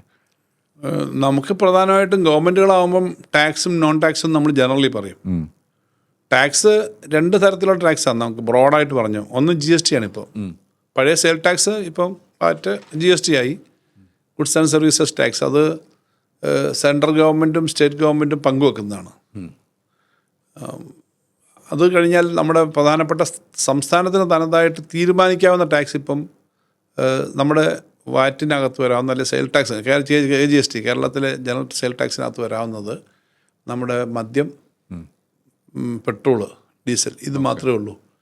ബാക്കി ഇതല്ലാതെ മേജറായ ഇതില്ല. നോൺ ടാക്സിനകത്ത് വരാവുന്നത് നമ്മളിപ്പോൾ ലൈസൻസ് ഫീകളില്ലേ, ഇപ്പം മേജറായിട്ട് പറയുകയാണെങ്കിൽ ജിയോളജി, പിന്നെ കോറിയുടെ റോയൽറ്റി, അല്ലെങ്കിൽ മറ്റ് ചില റോയൽറ്റീസ്, ഫീസസ്, ഇങ്ങനെയൊക്കെയുള്ള കാര്യങ്ങളല്ലാതെ വേറൊരു കാര്യവും അങ്ങനെ വരാനില്ല. Okay okay. ലോട്ടറിയും മദ്യമാണ് കേരളത്തിലെ, അല്ല ലോട്ടറിയാണ് നമ്മുടെ ഒരു നോൺ ടാക്സ് റവന്യൂവിൽ പ്രധാനം. ലോട്ടറിയിലെ ഒരു പ്രധാനപ്പെട്ട കാര്യം, ലോട്ടറി എന്ന് പറഞ്ഞു കഴിഞ്ഞാൽ അതിൻ്റെ 3%, ആകെ നിങ്ങളുടെ സെയിൽസ് വാല്യൂവിൻ്റെ 3% അടുത്തേ ഇൻകം ഉള്ളൂ. അത് ഞാനും കേട്ട് സാറ് പറഞ്ഞത്. അതെന്താണ് വെച്ചാൽ ഈ ഞാനിത് പറയാൻ കാര്യം എന്ന് പറഞ്ഞാൽ, ഒരിക്കലും കേരളത്തിലെ ഒരു ഗവർണർ തന്നെ അദ്ദേഹത്തിൻ്റെ ഒരു പ്രസംഗത്തിൽ അദ്ദേഹം പറഞ്ഞു, മുൻപാണേ, ഈ ലോട്ടറി മദ്യം വിറ്റിട്ടാണ് ഈ പൈസ ഒക്കെ ഉണ്ടാക്കുന്നത്. വാസ്തവത്തിൽ അദ്ദേഹത്തിൻ്റെ സ്റ്റേറ്റിൽ പ്രൊപ്പോഷണലായിട്ട് കിട്ടുന്നതിൻ്റെ വളരെ കുറച്ചേ ഇവിടെ കിട്ടുന്നുള്ളൂ. നമുക്ക് നമ്മുടെ പ്രൊപ്പോർഷനേ ഉള്ളൂ. ആ സ്റ്റേറ്റിലും ഈ മദ്യത്തിൻ്റെ വരുമാനമുണ്ട്, എല്ലായിടത്തും ഉണ്ട്. കാരണം മദ്യം എന്ന് പറഞ്ഞാൽ ലോകത്തെല്ലാം ടാക്സ് മേടിക്കാതെ വിൽക്കാൻ പറ്റത്തില്ലല്ലോ, എന്താ പ്രശ്നം, ടാക്സ് ഉണ്ടല്ലോ. ഈ ലോട്ടറിയുടെ കാര്യത്തിൽ അദ്ദേഹം പറഞ്ഞതിനകത്ത് പ്രശ്നം, അദ്ദേഹം അല്ല മറ്റ് ധാരണയുടെ പ്രശ്നം, നമ്മുടെ ബഡ്ജറ്റ് ഡോക്യുമെൻ്റ് വരുമ്പോൾ ലോട്ടറി ഒരു ഡിപ്പാർട്ട്മെൻറ്റാണ്. ഈ ലോട്ടറി എന്നുള്ള വരുമാനം മാത്രമല്ല കാണിക്കുന്നത്, ടോട്ടൽ സെയിൽസ്. ഇപ്പോൾ 10,000 കോടി രൂപയുടെ ലോട്ടറി അടിച്ചു വിൽക്കുന്നു, ആ 10,000 കോടി വരവിൻ്റെ സൈഡിൽ കാണിക്കും. എന്നിട്ട് എക്സ്പെൻഡിച്ചർ മുഴുവൻ സമ്മാനം ടാക്സ്, ഇതിന് പിന്നെ അഡ്മിനിസ്ട്രേറ്റീവ് എക്സ്പെൻസ്, സമ്മാനത്തിന് ടാക്സ് കിട്ടൂലേ ഗവൺമെൻറ്റിന്? ടാക്സ് പറയുന്നുണ്ട്. ടാക്സ് ഞാൻ പറഞ്ഞില്ലേ, GST സെൻട്രൽ സ്റ്റേറ്റ് ഒരേപോലെ വരുന്ന GST ഉണ്ട്, അതുണ്ട്. അല്ലാതുള്ള വരുമാനം വരുമ്പോൾ ഈ അഡ്മിനിസ്ട്രേറ്റീവ് എക്സ്പെൻസ് എല്ലാം കൂടെ നമുക്കൊരു 10,000 കോടിയിലധികം വരും ലോട്ടറി. അപ്പോൾ അതെല്ലാം കൂടി ഈ എക്സ്പെൻസിൽ നിന്ന് പോകുമ്പോൾ നമുക്ക് അതിൽ നിന്നുള്ള സ്റ്റേറ്റിന് വരുന്ന ആ വരുമാനം, ടാക്സ് ഒഴിച്ചുള്ള വരുമാനം എന്ന് പറഞ്ഞാൽ 3% അടുത്തേ വരത്തുള്ളൂ. അപ്പോൾ നിങ്ങൾ 10,000 വെക്കുമ്പോൾ അതിൽ നിന്ന് സമ്മാനം കൊടുക്കേണ്ടത് അല്ല, അതിൽ നിന്നല്ലേ കൊടുക്കുന്നത്. പിന്നെ ടാക്സ് പോണ്ടേ, മറ്റേ അഡ്മിനിസ്ട്രേറ്റീവ് എക്സ്പെൻസ് ഇല്ലേ. അപ്പം നമ്മൾ റവന്യൂ സൈഡിൽ കാണിക്കുന്ന, വരവിൻ്റെ സൈഡിൽ കാണിക്കും മൊത്തം വിൽപ്പന ലോട്ടറിയുടെ, അതാണ് വരുമാനം എന്ന് കണ്ടാൽ ശരിയാവത്തില്ല. പക്ഷെ അങ്ങനെയല്ല. പക്ഷെ എന്നാലും ഇപ്പോൾ 10,000 എനിക്കിത് കാശിനോടുള്ള താല്പര്യം കൊണ്ടാണ് ഞാൻ ഈ ചോദിക്കുന്നത്. അപ്പോൾ 10,000 3% സ്ട്രൈറ്റ് കിട്ടുമായിരിക്കും, പിന്നെ ഔട്ട്സൈഡ് ടാക്സ് കിട്ടും. ടാക്സ് ജനറലി ടാക്സ് കിട്ടും. അത് പിന്നെ GST എല്ലാവർക്കും 2 സ്റ്റേറ്റിനും 2 സെൻട്രൽ സ്റ്റേറ്റിനും ഉള്ളതാണ്. അപ്പം ഞാൻ പറഞ്ഞത് നമ്മുടെ വരുമാനം എന്ന് പറഞ്ഞാൽ പ്രധാന സോഴ്സുകൾ ഇതാണ്, ടാക്സ്. ഇപ്പോൾ ഈ GST വരുന്നതിന് മുമ്പ് നമുക്ക് കിട്ടിക്കൊണ്ടിരുന്ന ആ സ്വാതന്ത്ര്യവും നമ്മുടെ വരുമാനവും വലിയ തോതിൽ GST വന്നതിന് ശേഷം കുറഞ്ഞു. ഇപ്പോൾ ഏറ്റവും ഒടുവിൽ ഈ നമ്മൾ റാഷണലൈസേഷൻ ഓഫ് റിഫോംസ്, യഥാർത്ഥത്തിൽ ടാക്സ് സമ്പ്രദായം ആദ്യമേ GST സമ്പ്രദായം നടപ്പിലാക്കുമ്പോൾ നമുക്ക് 14% റവന്യൂ ന്യൂട്രൽ റേറ്റ്. അത് അരവിന്ദ് സുബ്രഹ്മണ്യം കമ്മിറ്റി എന്ന് പറഞ്ഞ ഒരു വളരെ പ്രശസ്തമായ ഒരു എക്കണോമിസ്റ്റിൻ്റെ നേതൃത്വത്തിലുള്ള വളരെ പ്രധാനപ്പെട്ട ഒരു ടീം പഠിച്ചിട്ടുണ്ടാക്കിയ ചില തത്വങ്ങളാണ് ഇത് നടപ്പിലാക്കിയത്. 14% ഉള്ളായിരുന്നെന്ന്. അപ്പോൾ എന്നിട്ട് പറഞ്ഞു എല്ലാ വർഷവും 14% വീതം ഗ്രോത്ത് ഉണ്ടാകുന്നുണ്ട് ടാക്സിൻ്റെ. ആ 14% നിങ്ങൾക്ക് GST വന്നതിൻ്റെ ഭാഗമായിട്ട്, GSTക്ക് മുമ്പ് 14 GST വന്നതിൻ്റെ ഭാഗമായിട്ട് ആ വരുമാന വർധന സ്റ്റേറ്റുകൾക്ക് ഉണ്ടാകുന്നില്ല, ഞങ്ങളൊരു നഷ്ടപരിഹാരം തരാം, കോമ്പൻസേഷൻ തരാം. ആ കോമ്പൻസേഷൻ 5 വർഷത്തേക്ക് തരും. അപ്പോഴേക്കും എക്കണോമി ശക്തിപ്പെടുമെന്നാണ് വിചാരിച്ചത്. 5 വർഷക്കാലം കിട്ടി. ഞാൻ വന്ന് ചുമതല ഏറ്റെടുത്ത് ആദ്യ വർഷം കൊണ്ട് അത് തീർന്നു, ആ കാലാവധി തീർന്നു. അതിനുശേഷം ഭയങ്കര ഫാൾ വന്നു. കോമ്പൻസേഷൻ 12,000 കോടിയൊക്കെ ഒരു വർഷം കിട്ടുമായിരുന്നു. തൊട്ടടുത്ത വർഷം തൊട്ട് ആ കോമ്പൻസേഷൻ ഇല്ല. ഇവർ പിന്നെ അത് നീട്ടാൻ തീരുമാനിച്ചില്ല. അതിൻ്റെ മേളിലാണ് കൂന്മേ കുരു എന്ന പോലെ ഇപ്പം വീണ്ടും ഈ റാഷണലൈസേഷൻ വന്നു. അപ്പോൾ 100 രൂപ വിറ്റ് കഴിഞ്ഞാൽ 14 രൂപ ടാക്സ് കിട്ടിക്കൊണ്ടിരുന്നത് നേരത്തെ ഒരിക്കൽ സെൻട്രൽ ഗവൺമെൻറ് കുറച്ച് 11 ആക്കിയായിരുന്നു. ഇപ്പം അത് 8 പോയി. എന്ന് പറഞ്ഞാൽ ഇന്ത്യയിൽ 1,00,000 രൂപയുടെ സാധനം, 1,00,000 കോടി രൂപയുടെ സാധനം വിൽക്കുമ്പം കിട്ടിയിരുന്ന ടാക്സ് കിട്ടണമെങ്കിൽ ഇപ്പോൾ അത് 1.25 ലക്ഷം കോടി രൂപ, 2 ലക്ഷം കോടി രൂപയുടെ സാധനം വിറ്റാലേ കിട്ടും. ഇതിൻ്റെ ഫലം എന്താ? സ്റ്റേറ്റുകൾക്ക് വെറുതെ കിട്ടുന്നതല്ല, നമ്മുടെ നാട്ടിലെ ആവശ്യങ്ങൾക്ക് വേണ്ടിയിട്ടുള്ളതാണ് ഈ പണം. അപ്പോൾ ഏറ്റവും പ്രധാനപ്പെട്ട സോഴ്സ് GST ആണ്. GST സെൻട്രൽ ഗവൺമെൻറ്റിൻ്റെ ഈ നയങ്ങൾ കാരണം വന്ന പ്രശ്നമുണ്ട്. സെൻട്രൽ ഗവൺമെൻറ് പക്ഷേ ഈ ടാക്സ് പറഞ്ഞാലും അവർക്ക് മറ്റു പല റിസോഴ്സസ് ഉണ്ട്. അവർക്ക് സെസ് സ്വന്തമായിട്ട് അവർ കളക്ട് ചെയ്യുന്നത്. അതുപോലെ തന്നെ മറ്റ് ഈ ടാക്സ് GSTക്കകത്ത് അല്ലാത്ത ടാക്സ് എല്ലാം സെൻട്രൽ ഗവൺമെൻറ്റിനാണ് കിട്ടുക. ഇപ്പോൾ സെൻട്രൽ ഗവൺമെൻറ്റിന് ആകെ കിട്ടുന്ന വരുമാനത്തിൻ്റെ 20% വരുന്ന ടാക്സ് സെസ്സും സർചാർജും ആയിട്ടോ അതൊന്നും സ്റ്റേറ്റുകൾക്ക് വിതരണം ചെയ്യേണ്ട. ഇങ്ങനെ സെൻട്രൽ ഗവൺമെൻറ്റിനെ സംബന്ധിച്ച് വലിയ പ്രശ്നം വരുന്നില്ല. ഇപ്പോൾ ടാക്സ് കുറച്ചതിൻ്റെ ഭാഗമായിട്ട് സ്റ്റേറ്റുകളുടെ വരുമാനം കുറഞ്ഞു. സ്റ്റേറ്റുകളുടെ വരുമാനം കുറഞ്ഞു കഴിഞ്ഞപ്പോൾ ഞങ്ങളൊരു കാര്യം പറഞ്ഞു, ശരി ടാക്സ് കുറയ്ക്കുന്നത് നല്ലത് തന്നെ. വരുമാനം കുറയുമ്പം ഈ വരുമാനക്കുറവ് സ്റ്റേറ്റുകൾക്ക് നിങ്ങൾ കോമ്പൻസേറ്റ് ചെയ്യണം. എല്ലാ സ്റ്റേറ്റും പറഞ്ഞു, BJP സ്റ്റേറ്റും പറഞ്ഞു. പിന്നെ വോട്ടിംഗ് വരുമ്പോഴൊന്നും ഞങ്ങളൊന്നും ഇതിനൊന്നും എതിരെ വോട്ട് ചെയ്തില്ല, ഈ കാര്യങ്ങൾ മൊത്തം റെക്കോർഡ് ചെയ്തു. BJP സ്റ്റേറ്റുകൾക്ക് പൊളിറ്റിക്കലി അവരുടെ തീരുമാനമായിട്ട് ഉറപ്പണായിട്ട് അത് അവർക്ക് പറയാൻ പറ്റത്തില്ല. ഇപ്പോൾ എന്താ വന്നത്? ഇതിൻ്റെ ഭാഗമായിട്ട് സെൻട്രലിൻ്റെ വരുമാനം കുറഞ്ഞിട്ടുണ്ട്, സ്റ്റേറ്റിൻ്റെ വരുമാനം കുറഞ്ഞു, സെൻട്രൽ മറ്റ് ചില മാർഗ്ഗങ്ങൾ സ്വീകരിക്കുന്നുണ്ട്. എന്നാൽ അതിൻ്റെ ഭാഗമായിട്ട് ഉണ്ടാകുന്ന പ്രശ്നം ബെനിഫിറ്റ് ഉണ്ടാവേണ്ടത് ആർക്കായിരുന്നു? കസ്റ്റമേഴ്സിനാണ്. വില കുറയണം. ഈ വില 2-2.5 ലക്ഷം കോടി രൂപയുടെ കുറവ് സാധനങ്ങൾക്ക് വരണം. ആ വില കുറവ് വന്നിട്ടില്ല ഇപ്പോഴും വേണ്ടത്ര. അത് വേറൊരു ഇഷ്യൂ ആണ്. ഞാൻ GST സംബന്ധിച്ച് ആ വിലക്കുറവ് വന്നിട്ടില്ല. അപ്പോൾ ഞാനിതെല്ലാം പറയുമ്പം എന്താ ഇത്, ഇപ്പം നിങ്ങൾ മണി മാറ്റേഴ്സൊക്കെ കൈകാര്യം ചെയ്യുന്ന ഒരു പോഡ്കാസ്റ്റ് കൈകാര്യം ചെയ്യുന്നതുകൊണ്ട് ഞാൻ പറയാണ്, ഇങ്ങനെ വരുമ്പോൾ എന്താ ഇതിൻ്റെ എഫക്റ്റ് എന്നുള്ളതും കൂടെ ആലോചിക്കണം. രാജ്യത്തിൻ്റെ എക്കണോമി എപ്പോഴും മുന്നോട്ട് പോകണമെങ്കിൽ ലോകത്ത് ഏത് രാജ്യത്തിൻ്റെയും എക്കണോമിക് ആക്ടിവിറ്റി ആക്സലറേറ്റ് ചെയ്യുന്നത് പബ്ലിക് എക്സ്പെൻസ് കൊണ്ടാണ്, അല്ലെങ്കിൽ പബ്ലിക് ഫൈനാൻസ് കൊണ്ടാണ്. ഗവൺമെൻറ് തന്നെയാണ് മേജർ ഇൻവെസ്റ്റർ. ഇപ്പോൾ അമേരിക്കയുടെ എക്കണോമി ചലിക്കുന്നത് കുറഞ്ഞു തുടങ്ങിയത് എവിടെയാണ്? അമേരിക്കയുടെ സ്പെൻഡിങ് പബ്ലിക് ഫൈനാൻസ് വളരെ വീക്കായതുകൊണ്ടാണ്. അപ്പോൾ അതുകൊണ്ടാണ് അവർ കിടന്ന് ശ്വാസം മുട്ടുന്നത്. ഇവിടെ ഷെയർ മാർക്കറ്റ് ഇട്ടേക്കുന്ന ആൾക്ക് നാളെ നല്ല ലാഭം കിട്ടണമെങ്കിൽ പബ്ലിക് എക്സ്പെൻഡിച്ചർ നല്ലതുപോലെ വന്നാലേ നമ്മുടെ ഇൻഫ്രാസ്ട്രക്ചർ ഡെവലപ്പ് ചെയ്താലേ പറ്റൂ. ഇപ്പോൾ സിയാൽ കേരളത്തിലെ നല്ലൊരു എക്സാമ്പിളാണ്. സിയാൽ ആദ്യത്തെ ഒരു 10-15 വർഷക്കാലം വലിയ ലാഭം ഉണ്ടാക്കിയോ? അന്ന് ഗവൺമെൻറ് സ്ഥലമെടുത്തു മറ്റു പറഞ്ഞു. വിഴിഞ്ഞം തുറമുഖത്തിന് ആകെയുള്ള 8,000 കോടിയുടെ എക്സ്പെൻഡിച്ചറിൽ 2,500 ഉള്ളൂ അവിടുത്തെ കൺസ്ട്രക്ഷൻ കമ്മിറ്റി അദാനി ചെയ്യുന്നുള്ളൂ. ബാക്കി മുഴുവൻ സംസ്ഥാന ഗവൺമെൻറ് അവിടുത്തെ സ്ഥലത്തിൻ്റെ, അവിടുത്തെ ബ്രേക്ക് വാട്ടറിൻ്റെ, റെയിൽവേ കണക്ടിവിറ്റി, റോഡ് കണക്ടിവിറ്റി എല്ലാം സംസ്ഥാന ഗവൺമെൻറ് ചെയ്യുക. ഇതിപ്പോൾ സംസ്ഥാന ഗവൺമെൻറ്റിന് അതിന് പെട്ടെന്നൊന്നും റിട്ടേൺ കിട്ടത്തില്ല. ഒരു 10-30 വർഷമൊക്കെ ആവുമായിരിക്കും. പക്ഷേ ഇത് വന്നാലേ കൂടുതൽ കപ്പൽ വരൂ, കൂടുതൽ കപ്പൽ വന്നാലേ കൂടുതൽ ബിസിനസ് വരൂ. അപ്പോൾ പബ്ലിക് സ്പെൻഡിങ്ങിന് സർക്കാരുകളുടെ കയ്യിൽ പണം ഇല്ലാതെ വന്നാൽ പ്രൈവറ്റ് സ്പെൻഡിങ് വരില്ല. പ്രൈവറ്റ് സ്പെൻഡിങ് വരില്ല എന്ന് പറഞ്ഞാൽ പ്രൈവറ്റ് സ്പെൻഡിങ് വന്നില്ലെങ്കിൽ എക്കണോമി ചലിക്കില്ല, പർച്ചേസിങ് പവർ കുറയും, എല്ലാ മേഖലയിലും ബാധിക്കും. നാച്ചുറലി നമ്മുടെ ഇൻവെസ്റ്റേഴ്സിൻ്റെ റിട്ടേണും ബാധിക്കും. ഇപ്പോൾ നമ്മളിപ്പോൾ ഈ ഇൻകത്തിൽ ടാക്സ് ഒരു കളക്ഷൻ, പിന്നെ ഇപ്പോൾ സിയാലിൽ നിന്നൊക്കെ ഡിവിഡൻഡ് കിട്ടുന്നുണ്ടാവും, അതും ചെറിയ ഇതേ ഉള്ളൂ നമ്മളെ സംബന്ധിച്ച് നോക്കുമ്പോൾ. ആണല്ലേ? ഓക്കെ, ചെറിയ ഡിവിഡൻഡ്. ഈ സിയാലൊക്കെ ഞാൻ നമ്മുടെ ഒരു ഇൻട്രസ്റ്റിനെ വിരിച്ച് വെക്കണം. ഇതൊക്കെ IPOയ്ക്കൊക്കെ നിങ്ങൾ അയക്കുമോ? എന്താണ് അതിൻ്റെ രീതിയിലൊക്കെ? ഇപ്പോൾ ഇതുവരെ നയപരമായ തീരുമാനം എടുത്തിട്ടില്ല IPOയ്ക്ക് പോകുന്നതിന്. അങ്ങനെയൊക്കെ ആളുകൾ പറയുന്നെങ്കിലും അങ്ങനെ തീരുമാനം എടുത്തിട്ടില്ല. ആവശ്യങ്ങളൊക്കെ വരുന്നുണ്ടെന്നുള്ള സത്യമാണ്. പഴയതിനേക്കാളും ആവശ്യങ്ങൾ വരുന്നുണ്ട്, കൂടുതൽ വരുന്നുണ്ട്. കാരണം വളരെ ഫ്ലറിഷിംഗ് ആയിട്ടുള്ള ഒരു കമ്പനിയായിട്ട് അത് മാറി. ഇപ്പോൾ പ്രീ IPO മാർക്കറ്റിൽ വളരെ നന്നായിട്ട് പോകുന്നുണ്ട്. ട്രേഡിങ് നടക്കുന്നുണ്ട്. വലിയ പ്രൈവറ്റ് മേടിക്കാൻ കിട്ടുന്നുണ്ട്. പക്ഷേ അത് ലിസ്റ്റ് ആവണം എന്നുള്ളത് എല്ലാവരുടെയും ഒരു വലിയൊരു ആഗ്രഹം. ലിസ്റ്റ് ചെയ്താൽ നേരെ ഡബിൾ ആവും വില. അതെ. അപ്പോൾ ഇനി അത് ഇങ്ങനെ പറയാൻ പാടില്ല ഇതിൽ, കാരണം ഇതിൽ സെബി കൃത്യമായിട്ട് പറഞ്ഞിട്ടുണ്ട് ഇതിൽ പ്രൈസ് ഒന്നും പറയാൻ പാടില്ല എന്നുള്ളത്. അല്ല, ഇതിൻ്റെ അല്ലേ പറഞ്ഞ് സാധാരണ. അതെ. എന്തിനാ ലിസ്റ്റിംഗ് എന്ന് പറഞ്ഞാൽ, ലിസ്റ്റിംഗ് വന്നു കഴിഞ്ഞാൽ കുറച്ചുകൂടെ വില കൂടും. അത് കറക്റ്റ്.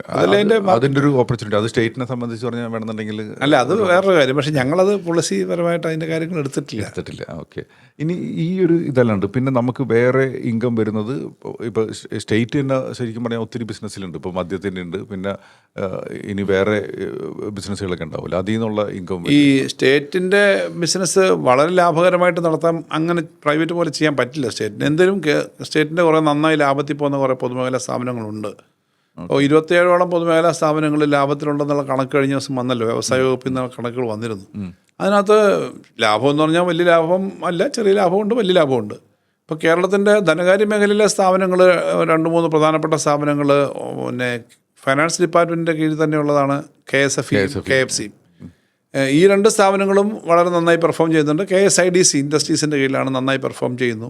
ഈ KSFE, KFC ഞാൻ പറയുമ്പോൾ ഒരു കാര്യമുണ്ട്, സമാനമായ സ്വകാര്യ മേഖലയിലെ കമ്പനികളുണ്ട്, അവരെക്കാളും പ്രോഫിറ്റ് കുറവായിരിക്കും. കാരണം പബ്ലിക് സെക്ടറിൻ്റെ ഒരു കൺട്രോളും ലിമിറ്റേഷനും കുറച്ചുകൂടി ബ്രോഡായിട്ടുള്ള ആറ്റിറ്റ്യൂഡും ഉണ്ടല്ലോ. എങ്കിലും 1,00,000 കോടി രൂപ ബിസിനസ് നടത്തുന്ന ഒരു പിന്നെ നോൺ ബാങ്കിങ് സ്ഥാപനം എന്ന നിലയിലേക്ക് KSF എത്തി എന്നുള്ള ചെറിയ കാര്യമല്ല. KFC വേറൊരു മോഡലാണ്. KFC എന്ന് പറഞ്ഞാൽ കുറച്ച് വ്യവസായങ്ങൾ സംരംഭങ്ങൾക്കൊക്കെയാണ്, ഹോട്ടലുകൾ, വ്യവസായങ്ങൾ. KFC ഞങ്ങൾ ധാരാളം സ്കീമുകൾ നടപ്പിലാക്കുന്നുണ്ട് സാധാരണ ആളുകൾക്ക് സഹായിക്കാൻ. ഇപ്പോൾ 2 കോടി രൂപ വരെ ബിസിനസ് നടത്തുന്ന ഒരു സ്റ്റാർട്ടപ്പിന് വലിയ ഗ്യാരണ്ടി ഒന്നും ഇല്ലാതെ 5% പലിശയ്ക്കാണ് കൊടുക്കുന്നത്. അത് വളരെ റെയറാണ്. എൻ്റെ ഒരു ക്ലയൻറ്റ് എടുക്കാൻ കൊണ്ടു 5%. എന്നിട്ട് ഞാനിപ്പം 10 കോടി വരെ ഗ്യാരണ്ടിയുടെ ഈ വളരെ സ്ട്രിഞ്ചൻറ്റ് മെഷേഴ്സ് ഒഴിവാക്കി. എന്നാൽ ബിസിനസ് ഉള്ളതിന് അവർക്ക് ഈ മറ്റ് ഇവർ അയക്കുന്ന സാധനങ്ങൾ എസ്ക്രോ അക്കൗണ്ട് വഴിയൊക്കെ ഉള്ളൊരു കണ്ടീഷൻ വെച്ചിട്ട് 10 കോടി രൂപ വരെ, അതും ഇപ്പോൾ 15 കോടിയാക്കാൻ പോവാണ് നമ്മൾ. അതിനും പലിശ കുറവാണ്. ഇപ്പോൾ 9% അടുപ്പിച്ചാണ്. ഞാൻ മന്ത്രിയാവുന്ന സമയത്ത് ആ സമയത്ത് കുറച്ച് റേറ്റുകൾ കൂടുതലായിരുന്നു. KFCക്ക് 13% വരെയൊക്കെ ഉണ്ടായിരുന്നു. ആ സമയത്ത് അത് 10 താഴെ കൊണ്ടുവന്നിട്ടുണ്ട്. കാരണം ആളുകളെ ഫ്രണ്ട്ലി ആയിട്ട് ബിസിനസ് നടത്താനില്ലേ ഗവൺമെൻറ് ഉത്തരവാദിത്തം. എന്നാൽ സെക്യൂരിറ്റിയൊക്കെ നോക്കുകയും വേണം. ഇപ്പോൾ ഈ അഗ്രികൾച്ചർ ബേസ്ഡ് ആയിട്ടുള്ള പ്രൊഡക്ഷന് നമ്മൾ 10 കോടി രൂപ വരെ കൊടുക്കുന്നുണ്ട്. ഞാൻ ചുമതല ഏറ്റെടുക്കുന്ന സമയത്ത് 460 കോടി രൂപയായിരുന്നു KFCയുടെ, 460 കോടിയായിരുന്നു KFCയുടെ ക്യാപിറ്റൽ. 500 കോടി ഈ 4 വർഷം കൂടെ കൊടുത്തിട്ടുണ്ട്. 960 കോടി രൂപയാക്കി അതിൻ്റെ ഗവൺമെൻറ്റിൻ്റെ ഷെയർ നമ്മൾ കൊടുത്തിട്ടുണ്ട്. അപ്പോൾ അതിൻ്റെ എല്ലാം ഭാഗമായിട്ട് ഇപ്പോൾ ഹോട്ടൽസിന് പിന്നെ ടൂറിസം സെക്ടറിന് വലിയ ഡിമാൻഡാണ് കേരളത്തിൽ. അതിന് 50 കോടി രൂപ വരെ 2% പലിശ, മാർക്കറ്റ് പലിശ, അവരുടെ പലിശയേക്കാൾ 2% കുറവിൽ കൊടുക്കാനായിട്ട് വലിയ ഹോട്ടൽസ്, വലിയ ഇൻ്റർനാഷണൽ കൺവെൻഷൻ സെൻറ്റേഴ്സിനൊക്കെ കൊടുക്കാൻ ഇപ്പോൾ ഒരു സ്കീം അനൗൺസ് ചെയ്തിട്ടുണ്ട്. IT മേഖലയിലും മറ്റു മേഖലകളിലൊക്കെ ചെറുപ്പക്കാർ, മറ്റ് പല മേഖലയിൽ ഇൻഡസ്ട്രി മേഖലയിലൊക്കെ ചെയ്യുന്ന ചെറുപ്പക്കാരുണ്ട്. അവർക്ക് അവരുടെ സ്വന്തം ഓഫീസ് ഉണ്ടാക്കാൻ വേണ്ടി 10 കോടി രൂപ വരെ 4% പലിശ അളവിൽ കൊടുക്കാനുള്ള സ്കീം ഇപ്പോൾ അനൗൺസ് ചെയ്തിട്ടുണ്ട്. അപ്പോൾ ഇതൊക്കെ ഈ തരം ഒത്തിരി കാര്യങ്ങൾ നമ്മൾ ചെയ്യുന്നുണ്ട്. കേരളത്തിൽ ധാരാളം ബിസിനസ് ചെയ്യാൻ, പ്രസ്ഥാനങ്ങൾ നടത്താൻ, അതേത് മേഖലയായാലും. ഞാൻ പറയുന്നത് ITയോ ഇൻഡസ്ട്രി മാത്രമല്ല, കാർഷിക മേഖലയിൽ ഇന്ന് പ്രമുഖമായ പത്രത്തിൽ, മനോരമ പത്രത്തിൽ അവരുടെ ഏറ്റവും നല്ല കർഷകൻ്റെ അവാർഡ് ഞാൻ കണ്ടു. മെക്കാനിക്കൽ എഞ്ചിനീയറിംഗ് കഴിഞ്ഞതാണ്. ഞാൻ ഇത്ര ആളുകളെ കണ്ടു കഴിഞ്ഞാൽ അവരൊന്ന് വിളിക്കാനോ പരിചയപ്പെടാൻ ആഗ്രഹിക്കാറുണ്ട്. കാരണം കാർഷിക മേഖല കുറച്ചുകൂടി പുതിയ തന്ത്രങ്ങളും പുതിയ ടെക്നിക്കും ഒക്കെ ഉപയോഗിച്ച് ലാഭകരമാക്കാൻ പറ്റും കേരളത്തിൽ. ഒരു ഏക്കറിൽ നിന്ന് 5 ലക്ഷം രൂപ വരെയൊക്കെ വരുമാനം കിട്ടുന്ന കൃഷി രീതികൾ ഇപ്പോൾ പലരും സ്വീകരിക്കുന്നുണ്ട്. നമ്മുടെ റബ്ബർ ഒക്കെ എന്ന് പറഞ്ഞാൽ 1 ലക്ഷം പോലും കിട്ടത്തില്ല. അപ്പോൾ ഇങ്ങനെ പലതും സ്വീകരിക്കുന്നുണ്ട്. അപ്പോൾ ഇതിനൊക്കെ പറ്റുന്ന തരത്തിലേക്ക് ധാരാളം സ്കോപ്പുണ്ട് കേരളത്തിന്. ആ സ്കോപ്പ് നല്ലതുപോലെ ഉപയോഗിക്കാൻ പറ്റുന്ന തരത്തിലേക്ക് നമ്മുടെ ഗവൺമെൻറ് സ്ഥാപനങ്ങളെ കൊണ്ട് മാത്രം പറ്റില്ല. ഞാൻ പറയുന്നത് ഈ നമുക്കിപ്പോൾ ഈ വലിയ തോതിൽ റിട്ടേൺ ഉണ്ടാക്കാവുന്ന ഇത്തരം ഇൻവെസ്റ്റ്മെൻറ്റും പല മേഖലയിൽ പറ്റും. അതിലേക്ക് നമ്മൾ എത്തിക്കുക എന്നുള്ളത് കേരളത്തിൻ്റെ ഭാവിക്ക് വളരെ പ്രധാനമാണ്. ആ ഒരു എക്കോസിസ്റ്റം ഇവിടെ ഉണ്ട്. ഇനി ആൾക്കാർ അതിന് ശക്തിപ്പെടുത്താൻ പറ്റും. ഞാനിപ്പോൾ ഈ നമ്മുടെ കൃഷി തന്നെ ഈ റബ്ബറാണ് നമ്മളെല്ലാം, ഞങ്ങളുടെ എല്ലാ മേഖലയും റബ്ബറാണ് ഉണ്ടായിരുന്നത്. ഇപ്പോൾ ഇപ്പോഴും റബ്ബറുണ്ട്. റബ്ബറിൻ്റെ റിട്ടേൺ കുറഞ്ഞു. ഞാനിപ്പോൾ കഴിഞ്ഞ ക്യാബിനറ്റ് ഈ തീരുമാനിച്ച സ്പെഷ്യൽ പല പെൻഷൻ്റെയൊക്കെ പറഞ്ഞപ്പോൾ അതിനകത്ത് പ്രധാനപ്പെട്ട കാര്യം 200 രൂപയൊക്കെ റബ്ബറിന് തറവില. യഥാർത്ഥത്തിൽ വലിയൊരു മെച്ചമാണ് റബ്ബറിൻ്റെ തറവില 200 രൂപ വന്നത്. നെല്ലിന് 30 രൂപയാക്കി കിലോയ്ക്ക്. പക്ഷേ നമ്മുടെ ഡ്രാഗൺ ഫ്രൂട്ടോ അല്ല അവക്കാടോ ഇങ്ങനെ ധാരാളം ഫ്രൂട്ട് ബിയറിങ് സാധനങ്ങളുണ്ട്. ഇപ്പം കഴിഞ്ഞ ദിവസം ഒരു അടയ്ക്ക കൃഷി ചെയ്യുന്നൊരു കർഷകൻ വന്നിരുന്നു. അദ്ദേഹം ഇവിടെ ധാരാളം ഉണ്ട്, കാസർഗോഡ്, മലപ്പുറത്തൊക്കെ. 5 ലക്ഷം രൂപ വരെ കിട്ടാവുന്ന തരത്തിലേക്കുള്ള ചില അനുഭവങ്ങൾ അങ്ങനെ പറഞ്ഞു. ഒരു ഏക്കറിന് റിട്ടയർ ചെയ്തതിന് ശേഷം കുറച്ച് പുറത്ത് ആയിരുന്നു, മിലിറ്ററിയിലോ മറ്റോ ആയിരുന്നു. കുറേയേറെ സ്ഥലം മേടിച്ച് അവിടെ 5 ഏക്കർ ഉണ്ട്, അത് ഈ അടയ്ക്ക മരം ചെയ്യുന്നു മറ്റു ചെയ്യുന്നു എന്ന് പറഞ്ഞു. അപ്പം അങ്ങനെ നമുക്ക് റിട്ടേൺ കിട്ടുന്ന പല കൃഷിയുണ്ട്. അതെല്ലാം ചിലപ്പോൾ ചില സാധനത്ത് ഇടിഞ്ഞു പോകും. ഏത്തക്കായ്ക്ക് നല്ല വിലയുള്ളപ്പോൾ ചിലപ്പോൾ സീസൺ ഇടിയും. ഇതിൻ്റെയൊക്കെ പ്രശ്നങ്ങളുണ്ടെങ്കിലും ഇതുപോലെ നമുക്ക് കുറച്ചുകൂടി ഈൽഡ് ഉണ്ടാക്കാവുന്ന 2 ലക്ഷം 3 ലക്ഷം ഒക്കെ ഉണ്ടാക്കാവുന്ന കൃഷി രീതികളുണ്ട്. അപ്പോൾ കൃഷിയിലേക്കൊരു മെക്കാനിക്കൽ എഞ്ചിനീയർ ആയിട്ടുള്ള ചെറുപ്പക്കാരൻ അത് വർക്ക് ചെയ്ത് അതിന് കർഷകശ്രീ അവാർഡ് കിട്ടുന്നു, കൂടുതൽ കാര്യം ചെയ്യുന്നു എന്നൊക്കെ പറയുന്നതും കേരളത്തിനൊരു വളരെ പോസിറ്റീവാണ്. കേരളത്തിന് ലോകത്ത് 2% സ്ഥലത്ത് മാത്രമുള്ള പ്രത്യേക ഒരു ക്ലൈമറ്റ് കണ്ടീഷനുള്ള ഒരു സ്ഥലമാണ് കേരളം പോലുള്ള സ്ഥലങ്ങൾ. ഈ നമ്മുടെ പിന്നെ ഉഷ്ണമേഖല വനം പ്രദേശം എന്നൊക്കെ പറയുന്ന നമ്മുടെ പ്രത്യേക ക്ലൈമറ്റ് ഉണ്ട്, ഫ്രൂട്ട് മറ്റുമൊക്കെ പറ്റും. അപ്പോൾ ഇതൊക്കെ നല്ലപോലെ ഉപയോഗിക്കാൻ പറ്റും. പഴയതുപോലെ വ്യവസ്ഥാപിതമായ ചില കാര്യങ്ങൾ മാത്രമല്ല ചെയ്യാൻ പറ്റുന്നത്, ധാരാളം കാര്യങ്ങൾ ചെയ്യാൻ പറ്റും. എൻ്റെ ഒരു ക്ലയൻറ്റിന് അവർക്ക് അവരുടെ വൈഫ് സർക്കാരിൽ നിന്ന് എന്തോ സബ്സിഡിയൊക്കെ എടുത്തിട്ട് കൂൺ കൃഷി ചെയ്യുന്നുണ്ട്. അവർ മാസം 25,000 രൂപ ഉണ്ടാക്കുന്നുണ്ട്. അവർ പറഞ്ഞ് ശരിക്കും അവർക്ക് കുറച്ചും കൂടി എക്സ്പാൻഡ് ചെയ്താൽ 25,000 രൂപ ഉണ്ടാക്കാം. അതാണ് പക്ഷേ അത്തരം സാധ്യതകൾ ഇപ്പോൾ വീട്ടിലിരുന്നുള്ള വീട്ടമ്മകൾക്ക് ഇപ്പോൾ അവർ പറഞ്ഞത് ഇത്തിരി ഇത് ചെയ്യണം, ക്യാപിറ്റൽ ഓൾമോസ്റ്റ് 0 ആണ്, കാരണം സബ്സിഡി കിട്ടി. 50% അധികം സബ്സിഡി കിട്ടുന്ന സ്കീമുകളുണ്ട്. നല്ലതുപോലെ ഉപയോഗിക്കുകയാണെങ്കിൽ ഈ കൂണിൻ്റെ കാര്യത്തിന് വേണ്ടി മാത്രം ഒരു ഇൻസ്റ്റിറ്റ്യൂട്ട് ഉണ്ട് ഹിമാചൽ പ്രദേശിൽ. ഞാനവിടെ പോയിട്ടുണ്ട്. കൂൺ മാത്രമാണ്, വളരെ വില കൂടിയ കൂണും അവിടെ ഈ കൃഷി ചെയ്യുന്ന ഇപ്പോൾ ഒരു 10-20 സെൻറ്റിനകത്തൊക്കെ ചെയ്യുന്ന ആളുകളുണ്ട്. ഞാൻ പോയത് പ്രത്യേക നല്ലതുപോലെ വരുമാനം ഉണ്ടാക്കാൻ പറ്റുന്ന കൂണായാലും ഇതുപോലുള്ള സാധനങ്ങൾ പലതുമുണ്ട്. കാർഷിക ഉൽപ്പന്നങ്ങൾ ബേസ് ചെയ്തിട്ടുള്ള സ്റ്റാർട്ടപ്പുകളുണ്ട്. ഇപ്പോൾ കേരളത്തിൽ ഏത്തയ്ക്ക ഉപ്പേരി മാത്രം ഉണ്ടാക്കുന്ന ഒരു കമ്പനിക്ക് 70 കോടി രൂപയുടെ ക്യാപിറ്റൽ ഇൻവെസ്റ്റ്മെൻറ്റ് വന്നു എന്നുള്ളത് ഷെയർ മാർക്കറ്റിൽ വന്നു എന്ന് കണ്ടിട്ടാണ് ഞാൻ ആ ചെറുപ്പക്കാരനെ പരിചയപ്പെട്ടത്. ബഡ്ജറ്റ് സ്പീച്ച് പറയുകയും ചെയ്തു. അപ്പോൾ ഇങ്ങനെ മെഡിക്കൽ എക്യുപ്മെൻ്റ് ഉണ്ടാക്കുന്ന ഒരു ചെറുപ്പക്കാരനുണ്ട്. ഭയങ്കര അക്കാഡമിക്, പിന്നെ മെക്കാനിക്കൽ എഞ്ചിനീയർ PG ഒന്നും കഴിഞ്ഞല്ല, മണ്ണാർക്കാട് മെഡിക്കൽ എക്യുപ്മെൻ്റ് ഉണ്ടാക്കുന്നത്, പാലക്കാട്. ഇങ്ങനെ പല റീജിയണൽ പ്ലേസസിൽ ആളുകളുണ്ട്. ഇപ്പോൾ എൻ്റെ മണ്ഡലത്തിൽ തന്നെ അത് അഡ്വാൻസ്ഡ് ആയിട്ടുള്ള സോഹോ കമ്പനിയാണ്. സോഹോയുടെ ക്യാമ്പസ് അവിടെ തുടങ്ങിയിട്ടുണ്ട്. നമ്മുടെ കേരളത്തിലെ ഡെവലപ്മെൻറ്റിന് തിരുവനന്തപുരം, കൊച്ചി, എറണാകുളം അല്ല കൊച്ചി, കോഴിക്കോടല്ല, റീജിയണൽ ആയിട്ടുള്ള പ്രദേശങ്ങൾക്ക് പറ്റും. വലിയൊരു സാധ്യത നമ്മുടെ നാട്ടിൽ ഈ കാര്യങ്ങൾക്കുണ്ട് എന്നുള്ളത് പ്രധാനപ്പെട്ട കാര്യമാണ്. ഓക്കെ, ഇതിൽ നമ്മളിപ്പോൾ ഇൻകത്തിനെ പറ്റിയിട്ട് നമ്മൾ കുറേ പറഞ്ഞു. ഇനി എക്സ്പെൻസ് ഇപ്പോൾ പറയണമെന്നുണ്ടെങ്കിൽ ഇപ്പോൾ കൂടുതലും കേരളത്തിൻ്റെ എക്സ്പെൻസ് പറഞ്ഞാൽ കുറേ നമുക്ക് നല്ല സർക്കാർ ജോലിക്കാരുണ്ട്, അതേപോലെ തന്നെ നമുക്ക് ഒത്തിരി വെൽഫെയർ സ്കീമുകളുണ്ട്, പെൻഷൻ സ്കീമുകൾ, ഇതെല്ലാം. അപ്പോൾ ഇത് ഇപ്പോഴത്തെ അവസ്ഥയിൽ ഒരു ഗുണം ഇപ്പോൾ സാറിൻ്റെ ഗവൺമെൻറ്റിലുണ്ടായ കാര്യം വെച്ചാൽ കടം എന്ന് പറഞ്ഞത് അധികം കൂടിയിട്ടുണ്ട്. പക്ഷേ ശരിക്കുള്ള റേഷ്യോ അനുസരിച്ച് നോക്കുകയാണെന്നുണ്ടെങ്കിൽ അതിനെ നമ്മൾ കടമുണ്ടെന്ന് എപ്പോഴും പറയുമെങ്കിലും ഇപ്രാവശ്യത്തെ 5 വർഷത്തെ ഞാനിപ്പോൾ സംസാരിച്ചപ്പോൾ എനിക്ക് മനസ്സിലായിട്ടുള്ള കാര്യം വെച്ചാൽ അത്ര റേറ്റിൽ ഇപ്പോഴത്തെ അവസ്ഥയിൽ ആവണേക്കാളും കുറച്ചാണ് ആയേക്കുന്നത്. അപ്പോൾ ആ ഒരു എക്സ്പെൻസ് കാര്യങ്ങളിൽ എന്തൊക്കെയാണ് സർക്കാർ ചെയ്തുകൊണ്ടിരിക്കണമെന്ന് പറയാം? ഈ സർക്കാരിൻ്റെ ആകെ കണക്ക് നോക്കുകയാണെങ്കിൽ നമുക്ക് 1,15,000 കോടിയായിരുന്നു തൊട്ട് മുമ്പത്തെ 5 വർഷം ശരാശരി ഒരു വർഷം ചിലവായത്. ഈ 5 വർഷം എടുക്കുമ്പോൾ നമുക്കത് 1,70,000 കോടി ശരാശരിയിലേക്ക് എത്തിയിട്ടുണ്ട് മധ്യമം. പക്ഷേ അതേസമയം വരുമാനത്തിൻ്റെ കാര്യത്തിൽ സെൻട്രൽ ഗവൺമെൻറ്റിൽ നമുക്ക് കിട്ടിക്കൊണ്ടിരുന്നത് 31,000 കോടി രൂപ ഗ്രാൻഡ് ഒരു വർഷം.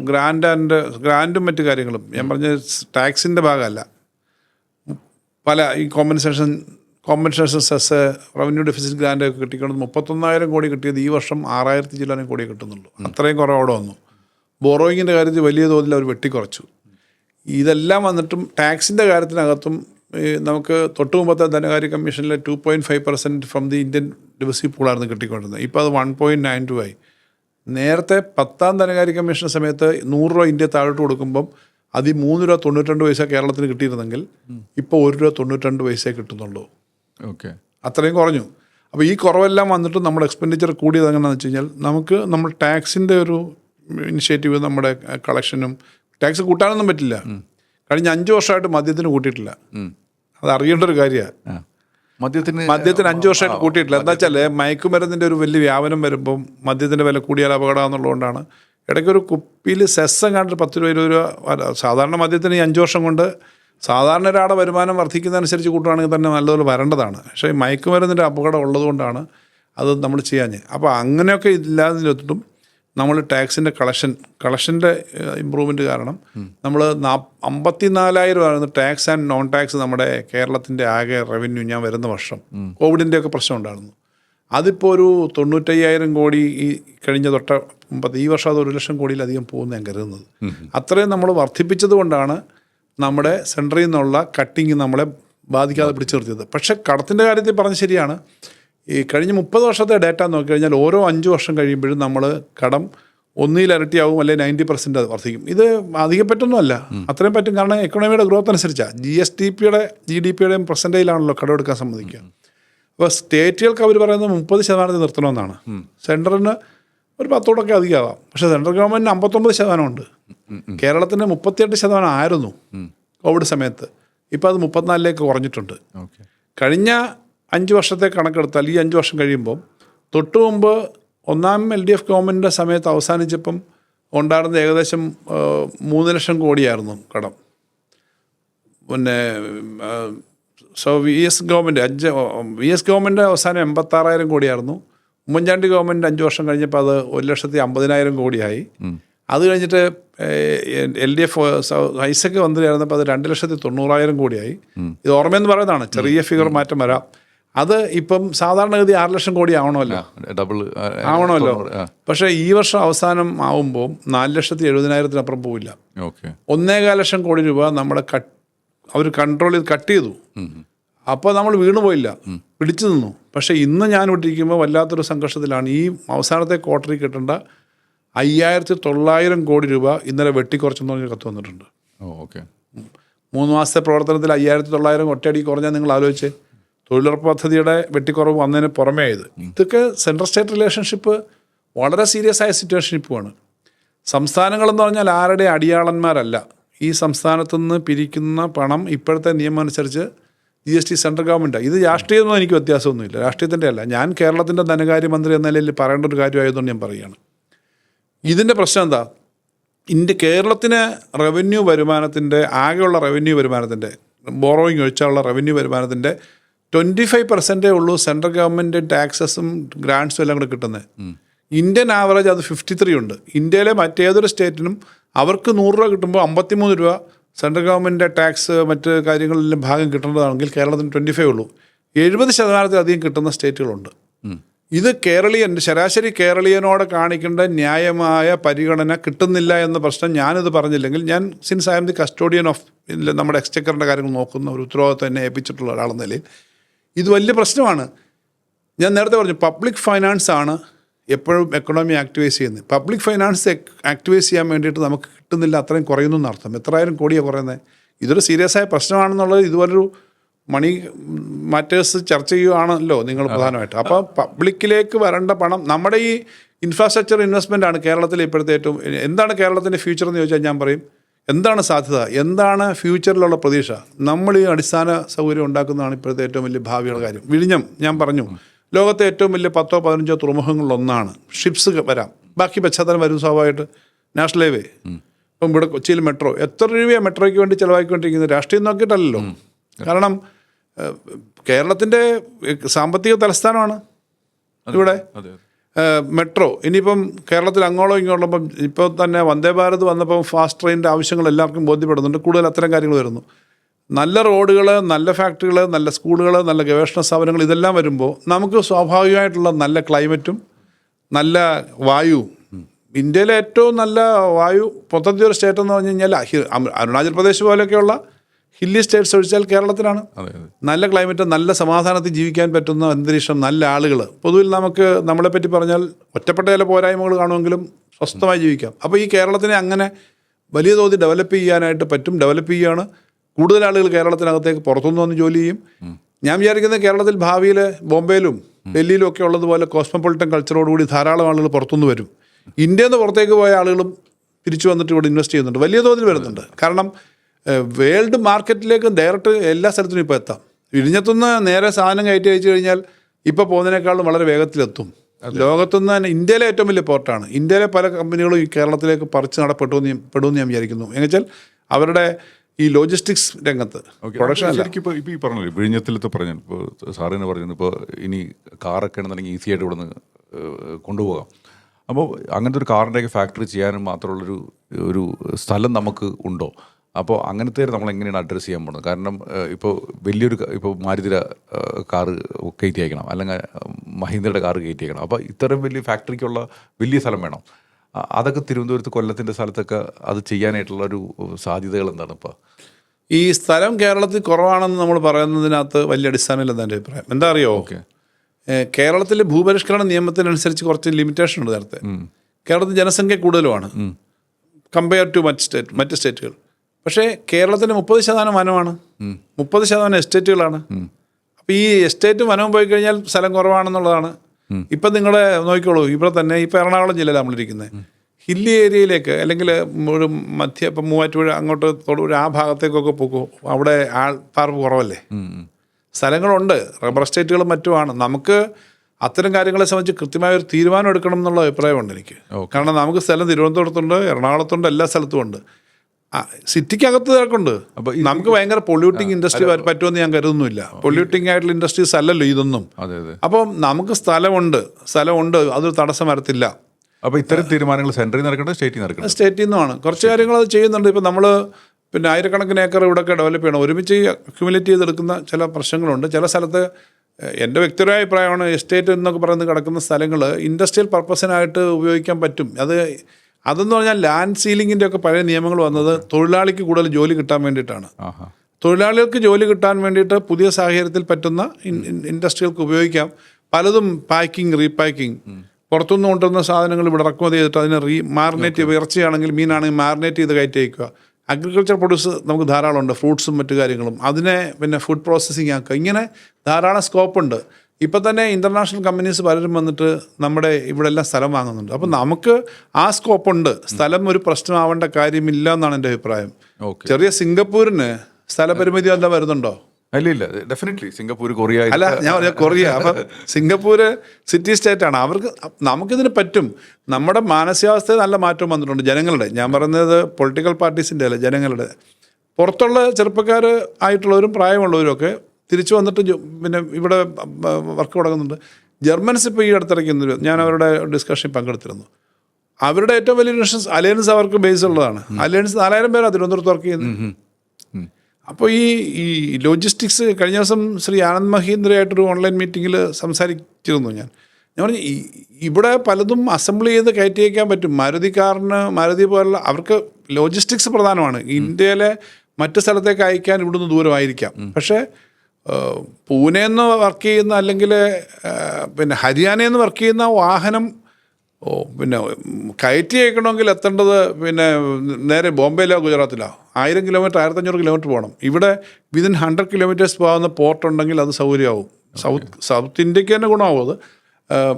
വേറൊരു ഗുണമെന്ന് പറഞ്ഞാൽ ഇവിടുന്ന് കയറുന്ന ഷിപ്പ് 3 ലക്ഷം ടണ്ണ് കപ്പാസിറ്റി ഉള്ളതാണ്. വേറെ ഇന്ത്യയിൽ ഏത് പോർട്ടിൽ നിന്ന് കയറ്റിയാലും 50,000-60,000 ടണ്ണേ കയറ്റാൻ പറ്റൂ. അതിനെ കൊണ്ടുവന്നിട്ട് മേജർ വലിയ ഷിപ്പിൽ കയറ്റണം. ഈ 2 മാറ്റി കയറ്റൽ വേണ്ട, നേരെ വിഴിഞ്ഞത്ത് കയറുവാണെങ്കിൽ അത് പോകും. ഇങ്ങനെയൊക്കെയുള്ള സാധ്യത നമുക്കുണ്ട്.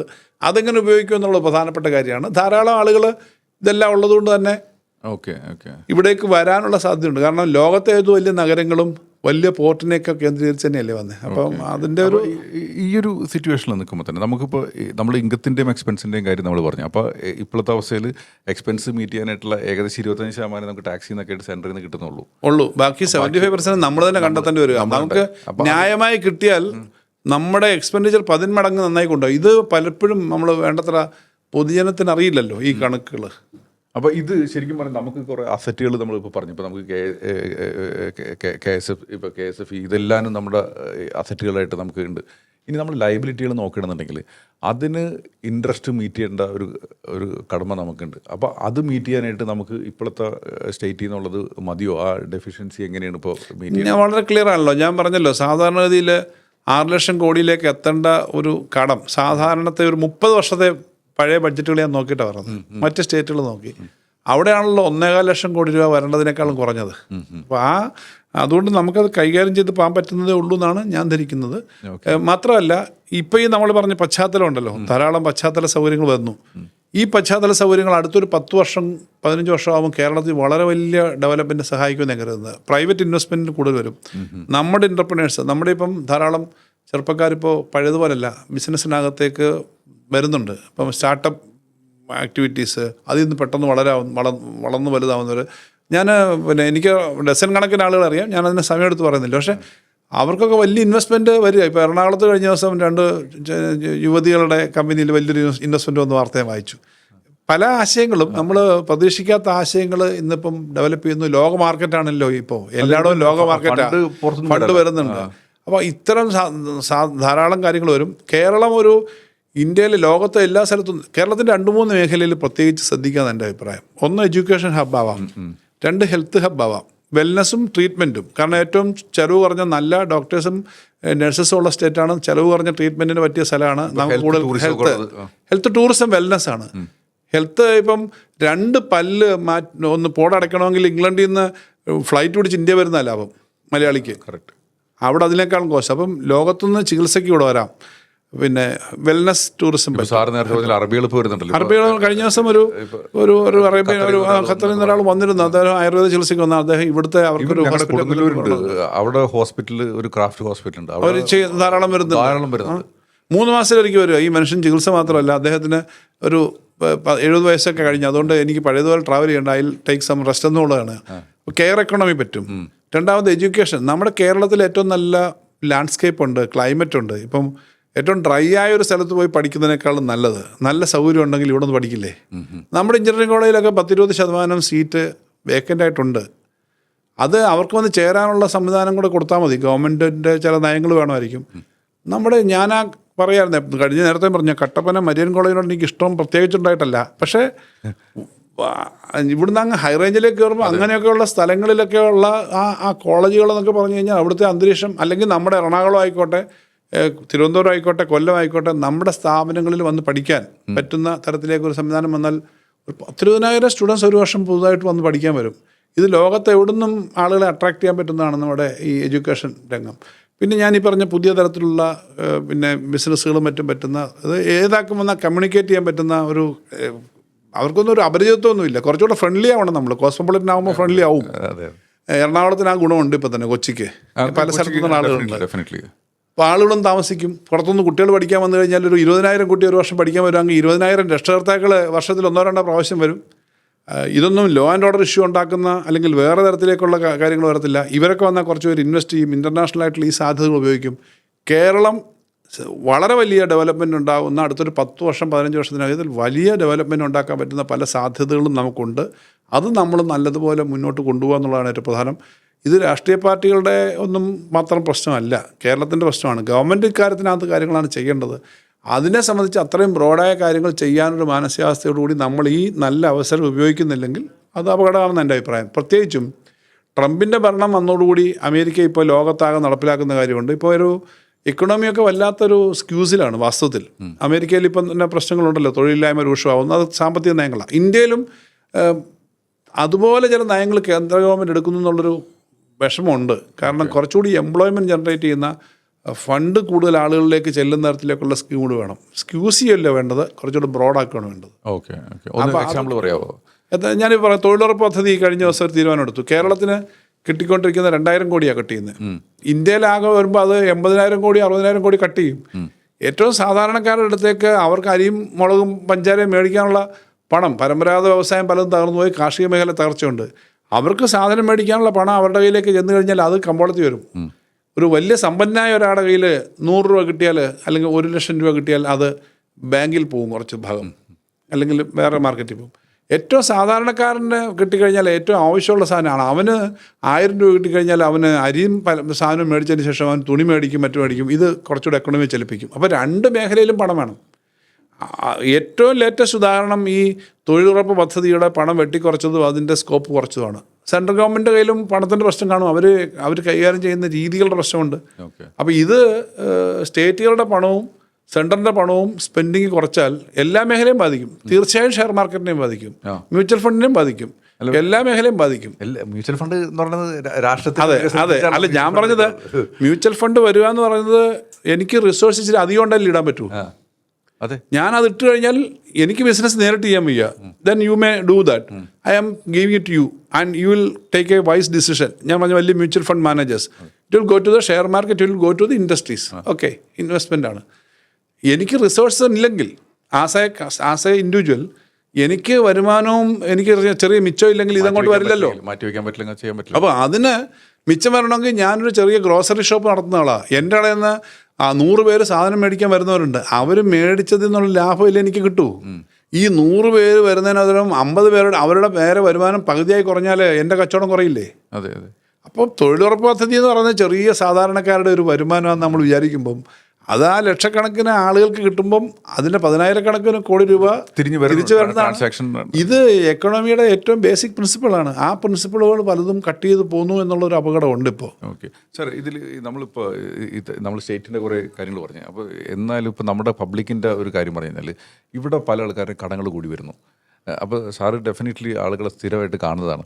അപ്പോൾ ഇപ്പം ചില ടൈമിൽ ഞാൻ ചില ആൾക്കാരെ കാണുമ്പോൾ ഈവൻ സർക്കാർ ഉദ്യോഗസ്ഥനാണെങ്കിൽ 60,000 രൂപ ശമ്പളം, 90,000 രൂപ EMI, ഇനി മുന്നോട്ട് അല്ല ഞാൻ നേരിട്ട് കാണുന്നതല്ലേ ഈ പറഞ്ഞതൊക്കെ. അപ്പോൾ ഈ ഒരു സിറ്റുവേഷനിൽ നിന്ന് ഇപ്പോൾ സാറിനോട് ഒന്ന് പറയുന്ന ഒരു ജനപ്രതിനിധി ഒന്ന് ചോദിക്കണമെങ്കിൽ സാറിന് എന്തായിരിക്കും അവരോട് പറയാനുള്ള ഉപദേശം? ഞാൻ ഈ കടമെടുക്കുന്നത് തെറ്റാണെന്ന അഭിപ്രായക്കാരനല്ല. പക്ഷെ നമുക്ക് റീപേ ചെയ്യണം. ഞാനിപ്പോൾ 50,000 രൂപ ശമ്പളം കിട്ടുന്ന ഒരാൾക്ക് റീപേ ചെയ്യാനുള്ളൊരു കപ്പാസിറ്റി അനുസരിച്ചാണ് എടുക്കേണ്ടത്. പക്ഷേ അയാൾ 60,000 രൂപ ചിലവാക്കാൻ പോയി കഴിഞ്ഞാൽ അയാൾ ട്രാപ്പിൽ വീഴും. ആ ട്രാപ്പ് വരരുത്. പിന്നെ ഈ ഒരു ഭാഗം എപ്പോഴും നമുക്ക് ഫ്യൂച്ചറിന് വേണ്ടിയിട്ട്, അതായത് ഇൻവെസ്റ്റ്മെൻറ്റ് തരുന്നത്, റിട്ടേൺ കിട്ടുന്ന ഇൻവെസ്റ്റ്മെൻ്റ് ആണെങ്കിൽ അത് നാളേക്കും ഗുണമുണ്ടാവും. ഇത് പലരും ജീവിതകാലം 50-60 വയസ്സ് വരെയും ജോലി ചെയ്യുന്നത് മൊത്തം ഈ ഭയങ്കര സ്ട്രഗിൾ ചെയ്തിട്ട് അവസാനം ചിലപ്പോൾ ഇപ്പോൾ റിട്ടയർമെൻറ്റൊക്കെ നല്ല പെൻഷനൊക്കെ കിട്ടുന്ന ആളുകൾ നല്ലപോലെ ടൂറൊക്കെ പോകുന്നു. നല്ലൊരു കാര്യം ഞാൻ കാണുന്നുണ്ട് കേരളത്തിൽ. പക്ഷേ ഈ കോവിഡിന് വന്നതിന് ശേഷം ഒരു ഗുണമുണ്ട്, കുറച്ചുകൂടെ സ്പെൻഡിങ് ഉണ്ട്. ഈ ലൈഫിനകത്ത് അത്യാവശ്യം നമ്മൾ യാത്ര ചെയ്യേണ്ടതും കാണുന്നൊരു ബോധമുണ്ട്. പരിധിക്കപ്പുറം കടവ് എടുക്കരുത്. പ്രത്യേകിച്ച് ഈ ഏറ്റവും താഴെ മൈക്രോ ഹെൽത്ത് ഗ്രൂപ്പുകളില്ലേ, ഈ കുടുംബശ്രീ പോലെ, കുടുംബശ്രീ അല്ലാതെ മറ്റു പലതും, ധാരാളം ക്രെഡിറ്റ് അവിടെ ചെല്ലുക. അത് വലിയ തോതിൽ അവർക്ക് എടുക്കാൻ പറ്റാതിന് അപ്പുറം ഓഫർ ചെയ്യുന്നിട്ട് ആളുകളെ ബുദ്ധിമുട്ടിക്കുന്നുണ്ട്. മൈക്രോ ക്രെഡിറ്റിലാണ് ഏറ്റവും കൂടുതൽ കാണുന്നത്. അതിന് സർക്കാർ ചില ഇടപെടൽ വേണ്ടത് ആവശ്യമാണ്. കാരണം മൈക്രോ ക്രെഡിറ്റ് ഇങ്ങനെ കൊടുത്തിട്ട് ആളുകളെ ട്രാപ്പിലാക്കുന്ന സ്ഥിതി വരുന്നുണ്ട്. അതുകൊണ്ട് ഈ ഗ്രാമപ്രദേശങ്ങളിലൊക്കെ എല്ലാം കടമെടുത്തിട്ട് തിരിച്ചടയ്ക്കാൻ പറ്റാത്ത അവസ്ഥയിലേക്ക് പോകുന്ന ആരെ സംബന്ധിച്ച് അഡ്വൈസബിളല്ല. അതുകൊണ്ടാണല്ലോ സ്റ്റേറ്റ് ഗവൺമെൻറ് നമ്മുടെ GSTPയുടെ 3% എടുക്കാവൂ എന്ന് പറഞ്ഞത്. നമ്മൾ ആ പെർസെൻറ്റേജിനപ്പുറം എടുക്കുന്നില്ല.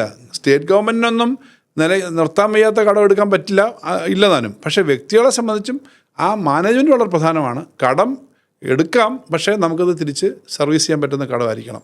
പിന്നെ ഈ നമ്മുടെ വരുമാനത്തെക്കാളും കൂടുതൽ നമ്മൾ സ്ട്രെസ്ഡ് ആവുന്ന തരത്തിലേക്ക് കടമെടുക്കേണ്ട കാര്യമില്ല. എപ്പോഴും നമ്മളൊരു ഇൻവെസ്റ്റ്മെൻറ്റ് വേണം.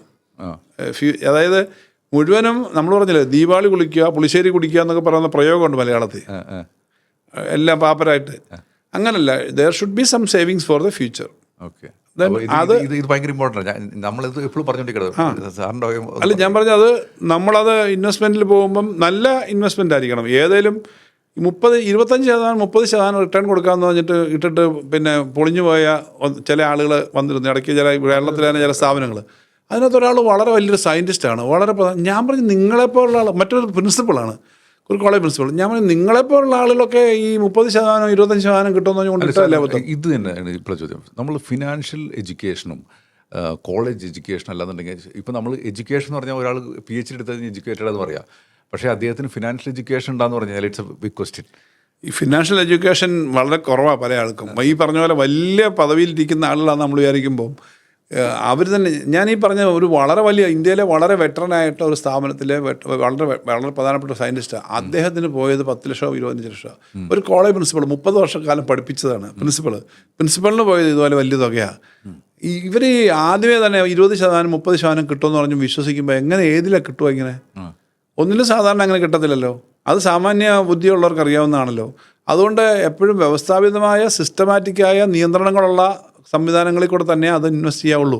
ആ ഇൻവെസ്റ്റ്മെൻറ്റ് എപ്പോഴും നമുക്ക് ഫ്യൂച്ചറിന് നല്ലതാണ്. ഇപ്പോൾ കേരളത്തിൽ തന്നെ ഞാൻ കാണുന്നൊരു പ്രധാനപ്പെട്ട കാര്യം, നമ്മുടെ പല ആളുകളും കുറച്ചുകൂടി പുതിയ നിക്ഷേപങ്ങൾ വെച്ചാൽ പ്രൊഡക്റ്റീവായ നിക്ഷേപങ്ങൾക്ക് വേണ്ടി പണം മുടക്കണമെന്ന് എൻ്റെ അഭിപ്രായം. ഇപ്പോൾ വെഞ്ചർ ക്യാപിറ്റലിസ്റ്റുകളുടെ ഒരു യോഗം ഞാൻ കഴിഞ്ഞ ദിവസം സ്റ്റാർട്ടപ്പ് മിഷനുമായി ചേർന്ന് അവർ വിളിച്ച പരിപാടി പങ്കെടുത്തിരുന്നു. കേരളത്തിലെ പല പുതിയ ആശയങ്ങൾ വരുന്നുണ്ട്, പുതിയ കമ്പനികൾ വരുന്നുണ്ട്. അവർക്ക് വെഞ്ചർ ക്യാപിറ്റൽ തന്നെ വേണ്ടത്ര കേരളത്തിലില്ല. വെഞ്ചർ ക്യാപിറ്റൽ ഒരു മിനിമം റിട്ടേണൊക്കെ കിട്ടും. ഞാൻ ചോദിച്ചിരുന്നു അവരോട് എങ്ങനെയാണ് കിട്ടുന്നത്.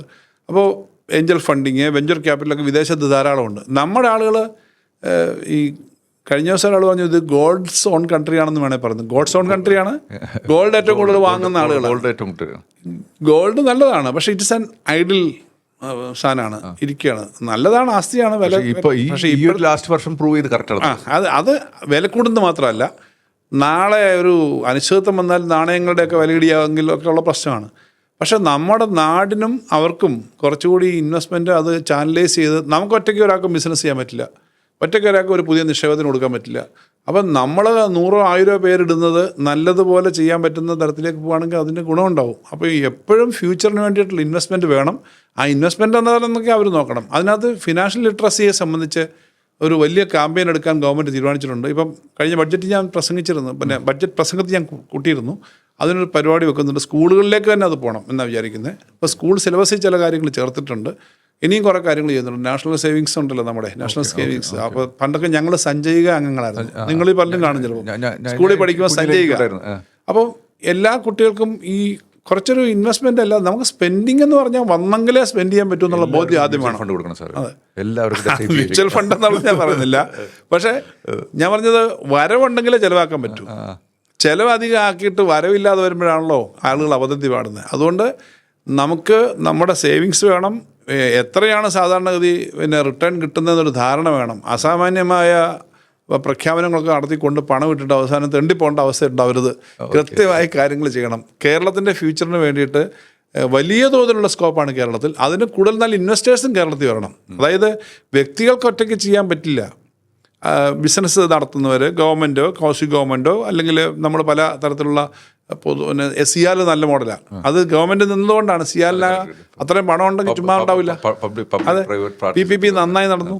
അപ്പോൾ ഇങ്ങനത്തെ നല്ല മോഡലുകൾ കേരളത്തിൽ ഉണ്ടാക്കാൻ പറ്റുന്നുണ്ട്. ഇനിയും ധാരാളം കാര്യങ്ങൾ ചെയ്യാനുള്ള ഏറ്റവും വലിയ സ്കോപ്പ് വരുന്നൊരു സമയമാണ് കേരളത്തിന് ഇതെന്നാണ് ഞാൻ കരുതുന്നത്. അടുത്ത 10-20 വർഷം കേരളത്തിൻ്റെ ഗോൾഡൻ ഓപ്പർച്യൂണിറ്റിയുടെ പീരീഡ് ആയിരിക്കും എന്ന് വിചാരിക്കുന്നു. പ്രത്യേകിച്ചും സാമ്പത്തിക രംഗത്തെ വളർച്ച, പുതിയ തൊഴിലവസരങ്ങൾ, പുതിയ നിക്ഷേപ പദ്ധതികൾ, ധാരാളം കാര്യങ്ങൾ ചെയ്യാൻ നമ്മുടെ പുതിയ തലമുറയ്ക്കും. ഞാൻ പുതിയ തലമുറ മാത്രമല്ല, ഇപ്പോൾ ശരാശരി ആയുസ് ഏറ്റവും കൂടുതലുള്ള സംസ്ഥാനം കേരളം. അതുകൊണ്ട് ഞങ്ങളൊരു പുതിയ പദ്ധതി ന്യൂ ഇന്നിങ്സ് എന്നാണ്. സെക്കൻഡ് ഇന്നിങ്സ് പറഞ്ഞ ആളുകൾക്ക് ഒരു ക്ഷീണമാണ്.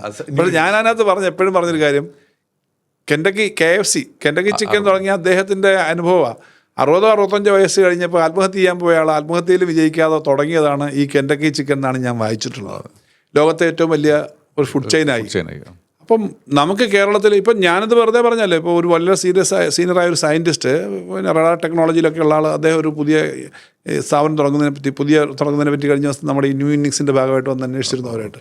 ഇപ്പോൾ ന്യൂ ഇന്നിങ്സ് പോലെയുള്ള കാര്യങ്ങൾ, നമ്മുടെ എക്സ്പെർട്ടൈസും എക്സ്പീരിയൻസും വലിയ തോതിലാണ്. റിട്ടയർമെൻറ്റ് എന്ന് പറഞ്ഞാൽ ഒരു കൺസെപ്റ്റേ ഉള്ളൂ. അത് ഒരു പ്രത്യേക ഒരു ഏജ് ഗ്രൂപ്പിൽ അല്ല. ഇപ്പം ഇനി അപ്പോൾ ഇത് നമുക്ക് ധാരാളം ചെയ്യാൻ പറ്റും. ആവറേജ് ഏജ് ഇപ്പോൾ 76 അപ്പോൾ 90 വയസ്സൊക്കെ ജീവിച്ചിരുന്നിട്ട് നല്ലപോലെ എഫിഷ്യൻ്റ് ആയിട്ട് 19 വയസ്സ് വരെ ചെയ്യുന്ന ആളുകളുണ്ട്. ഇപ്പോൾ ഞാനും റിട്ടയർമെൻറ്റ് കാൽക്കുലേറ്റ് ചെയ്യുമ്പോൾ ഇപ്പോൾ 100 വയസ്സ് വരെ ജീവിച്ചിരുന്നാലും നിങ്ങൾക്ക് ഇൻകം വരാന്നുള്ള രീതിയിൽ നമ്മൾ പ്ലാൻ ചെയ്യാം. അങ്ങനെ പ്ലാൻ ചെയ്താലിപ്പം എനിക്കറിയാം, പിന്നെ IIT-യിലെ സയൻറ്റിസ്റ്റ് ഉണ്ടായിരുന്നു, പിന്നെ പ്രൊഫസർ ജോർജ്. അദ്ദേഹം 85 വയസ്സുള്ളപ്പോഴും അദ്ദേഹം റിട്ടയർ ചെയ്തു. വെറ്ററൻ പിന്നെ എമിറേറ്റ്സ് പ്രൊഫസറാണ്. അദ്ദേഹത്തിൻ്റെ ഒരു ഇൻട്രസ്റ്റ് കൊണ്ടാണ്. അദ്ദേഹം ഒത്തിരി സഹായം ഞങ്ങൾക്ക് കേരളത്തിലെ IISER, Indian institute of science education research വരുന്നതിന് ഒത്തിരി സഹായം ചെയ്തിട്ടുണ്ട് VS ഗവൺമെൻറ് സമയത്ത്. അദ്ദേഹം വണ്ടി ഓടിച്ചൊക്കെ 85 വയസ്സിലുള്ളപ്പോഴും പോയി ഡിപ്പാർട്ട്മെൻറ്റിൽ പോയായിരുന്നു. ധാരാളം കാര്യങ്ങളുണ്ട്. അപ്പം നമുക്ക് കേരളത്തെ സംബന്ധിച്ച് വളരെ വലിയ സാധ്യതയുള്ളൊരു സ്റ്റേറ്റാണ്. നമുക്ക് രാഷ്ട്രീയമൊക്കെ സജീവമായിട്ട് എല്ലാവർക്കും ഉണ്ട്. അങ്ങോട്ടും ഇങ്ങോട്ടും കാര്യങ്ങൾ പറയും, വിമർശിക്കും, കുറ്റം പറയും. പക്ഷേ കേരളം ആസ് എ സ്റ്റേറ്റ് ഈ വരുന്ന ഒരു 10-20 വർഷക്കാലം ഏറ്റവും വലിയ ഓപ്പർച്യൂണിറ്റി ഉള്ള ഒരു സ്ഥലമാണെന്ന് ഞാൻ കരുതുന്നത്. അത് കഴിഞ്ഞുകൊണ്ട് ഈ ഓപ്പർച്യൂണിറ്റി വന്നാൽ പിന്നെയും വരുമല്ലോ. സൗത്ത് കൊറിയയും സിംഗപ്പൂരും മറ്റ് രാജ്യങ്ങളും ഒക്കെ എന്ന് പറയുന്ന പോലെ നമുക്ക് ആ ഒരു പോസിറ്റീവായിട്ടുള്ള സാധ്യത ഉപയോഗിക്കാൻ പറ്റും എന്നാണ് ഞാൻ വിശ്വസിക്കുന്നത്. നമ്മൾ മറ്റുള്ള സ്റ്റേറ്റിനായിട്ട് കമ്പയർ ചെയ്യാണ്ട് നമുക്ക് സിംഗപ്പൂരിനെയും കൊറിയനായിട്ടൊക്കെ ഒന്ന് കമ്പയർ ചെയ്ത് കഴിഞ്ഞാൽ കുറച്ചും കൂടി നന്നായിട്ട് പോകാൻ പറ്റും. ഇപ്പോൾ ഗവൺമെൻറ്റിൻ്റെ ഒത്തിരി ഇനീഷ്യേറ്റീവ് ചെയ്യുന്നുണ്ട് ഇപ്പോൾ കുറേ കാര്യങ്ങൾ. അതേപോലെ തന്നെ എന്തായിരിക്കും സാറിന് നമ്മുടെ ഓഡിയൻസിനോട് പറയാനുള്ള ഒരു അഡ്വൈസ് കേരളത്തിൻ്റെ ഉയർച്ചയ്ക്കും ഇതിലൂടെ അവർക്ക് ബിസിനസ് ഉണ്ടാക്കാനും അവരുടെ വെൽത്ത് ക്രിയേറ്റ് ചെയ്യാനായിട്ടുള്ള? ഞാൻ പറയുന്നത് കേരളത്തിൻ്റെ 2-3 പ്രധാനപ്പെട്ട കാര്യങ്ങൾ നമ്മൾ മനസ്സിൽ വേണം. ഒന്ന്, നമ്മുടെ ജീറിയാട്രിക് പോപ്പുലേഷൻ കൂടുകയാണ്. ആയുസ് വർദ്ധിക്കുന്നുണ്ട്, വളരെ നല്ല കാര്യമാണ്. നമ്മൾ കേരളത്തിൽ ഇത്രയും നല്ല ഉണ്ട്. അപ്പോൾ അവർക്ക് വേണ്ടിയുള്ള പ്രത്യേക കെയർ എക്കണോമികൾ കൊടുക്കേണ്ടി വരും. നമ്മുടെ പ്രശ്നം എന്ന് പറഞ്ഞാൽ നമ്മുടെ ജനസംഖ്യ കുറയുകയാണ്. ജപ്പാനിൻ്റെ 1.5 എന്ന് പറയുന്ന റേറ്റിലേക്ക് നമ്മൾ 1.4ലേക്ക് 1.7 എങ്ങാണ്ടേ ഉള്ളൂ ഇപ്പോൾ നമ്മുടെ ആ ഗ്രോത്ത് റേറ്റിൻ്റെ. അപ്പം 6 ലക്ഷത്തിൽ നിന്ന് കുട്ടികളുടെ ജനനം 3 ലക്ഷത്തിൽ താഴെയായി മാറി. അപ്പോൾ ഈ ആളുകളെല്ലാം എവിടെയും പോകാൻ പറ്റത്തില്ല. ഇവിടുത്തെ സൗകര്യങ്ങൾ ഉപയോഗിച്ച് ഇവിടെ നല്ലപോലെ വരുമാനം ജോലി ഉണ്ടാക്കാൻ പറ്റും. പുറത്തുനിന്നുള്ള ആളുകൾ കേരളത്തിലേക്ക് വരണം. ഞാൻ പറയുന്നത് പുറത്തുനിന്നുള്ള ആളുകൾ ഇന്ത്യയിലേക്ക് റിവേഴ്സ് മൈഗ്രേഷൻ മാത്രമല്ല, മറ്റ് സ്റ്റേറ്റിൽ നിന്നുള്ള ആളുകളും മറ്റ് രാജ്യങ്ങളിൽ നിന്നുള്ള ആളുകളും കൂടി വന്നു നിന്ന് ജോലി ചെയ്യാൻ പറ്റുന്ന തരത്തിലേക്ക് കേരളത്തിൻ്റെ കാര്യങ്ങൾ എത്തും. ഇത് ഞാൻ പറയുമ്പം, ഞാൻ ആദ്യം മന്ത്രിയായ വർഷം ബഡ്ജറ്റ് സ്പീച്ചിൻ്റെ മുമ്പ് ഇത് പറയുമ്പോൾ എന്നെ പ്രതിപക്ഷം ഉൾപ്പെടെ ഇതൊക്കെ എന്തൊരു സ്വപ്നമാണ്, ഇവിടുന്ന് എല്ലാവരും പുറത്തേക്ക് പോവുകയാണ് എന്താന്ന് പറഞ്ഞു. പക്ഷേ ഇപ്പോൾ എല്ലാവരും അംഗീകരിക്കുന്നുണ്ട്. കേരളത്തിൽ ധാരാളം ആളുകൾ തിരിച്ചു വന്നിട്ട് ഇൻവെസ്റ്റ് ചെയ്യുന്നുണ്ടല്ലോ. ഞാനിപ്പോൾ പറയുന്നു, കേരളത്തിൻ്റെ ഭാവിയെ സംബന്ധിച്ച് ഏറ്റവും വലിയ സാധ്യത ഇവിടെ കൂടുതൽ കാര്യങ്ങൾ ചെയ്യാൻ പറ്റും. ഇത്രയും നല്ല ക്ലൈമറ്റുള്ള നല്ല സ്ഥലമായിട്ടുള്ള ഒരു സ്ഥലമാണ്. അപ്പം ആളുകളുണ്ട്. പീസ്ഫുള്ളായിട്ടുള്ളൊരു സ്റ്റേറ്റുമാണ്. അത് വളരെ പ്രധാനമാണ്. നിങ്ങൾക്കൊരു സമാധാനമൊക്കെ ഉള്ള, നിങ്ങൾക്ക് അമ്പലത്തിൽ പോകാനും പള്ളിയിൽ പോകാനും ബീഫ് കഴിക്കാനും ഇറച്ചി കഴിക്കാനും മീൻ കഴിക്കാനും കഴിക്കാതിരിക്കാനും ഇതൊക്കെ വളരെ പ്രധാനപ്പെട്ട കാര്യമാണ്. സാംസ്കാരികമായും സാമൂഹ്യമായിട്ടും ഒക്കെയുള്ള ഒരു അന്തരീക്ഷമുണ്ട്. അപ്പോൾ അങ്ങനെ ഒരു സ്ഥലം, നല്ല ക്ലൈമറ്റ്, താരതമ്യേന പൊതുവിൽ നല്ല വെൽ ബിഹേവ്ഡ് ആയിട്ടുള്ള ആളുകൾ, കുറച്ചുകൂടി ഫ്രണ്ട്ലി ആവണം. അവരെല്ലാം കൂടെ വരുന്ന തരത്തിലേക്ക് ഒരു അന്തരീക്ഷം എന്ന നിലയിൽ നമുക്ക് ലോകത്ത് എവിടുന്നും ആൾ വരാം. ഇപ്പം തന്നെ ഇന്ത്യയിൽ ഏറ്റവും കൂടുതൽ 5 സ്റ്റാർ ഹോട്ടലുള്ള എവിടെയാണ്? കേരളത്തിലാണ്. കഴിഞ്ഞ ദിവസം ഞാൻ തിരുവനന്തപുരത്ത് 5 സ്റ്റാർ ഹോട്ടൽ CM ഉദ്ഘാടനം ഞങ്ങളെല്ലാം ഉണ്ടായിരുന്നു.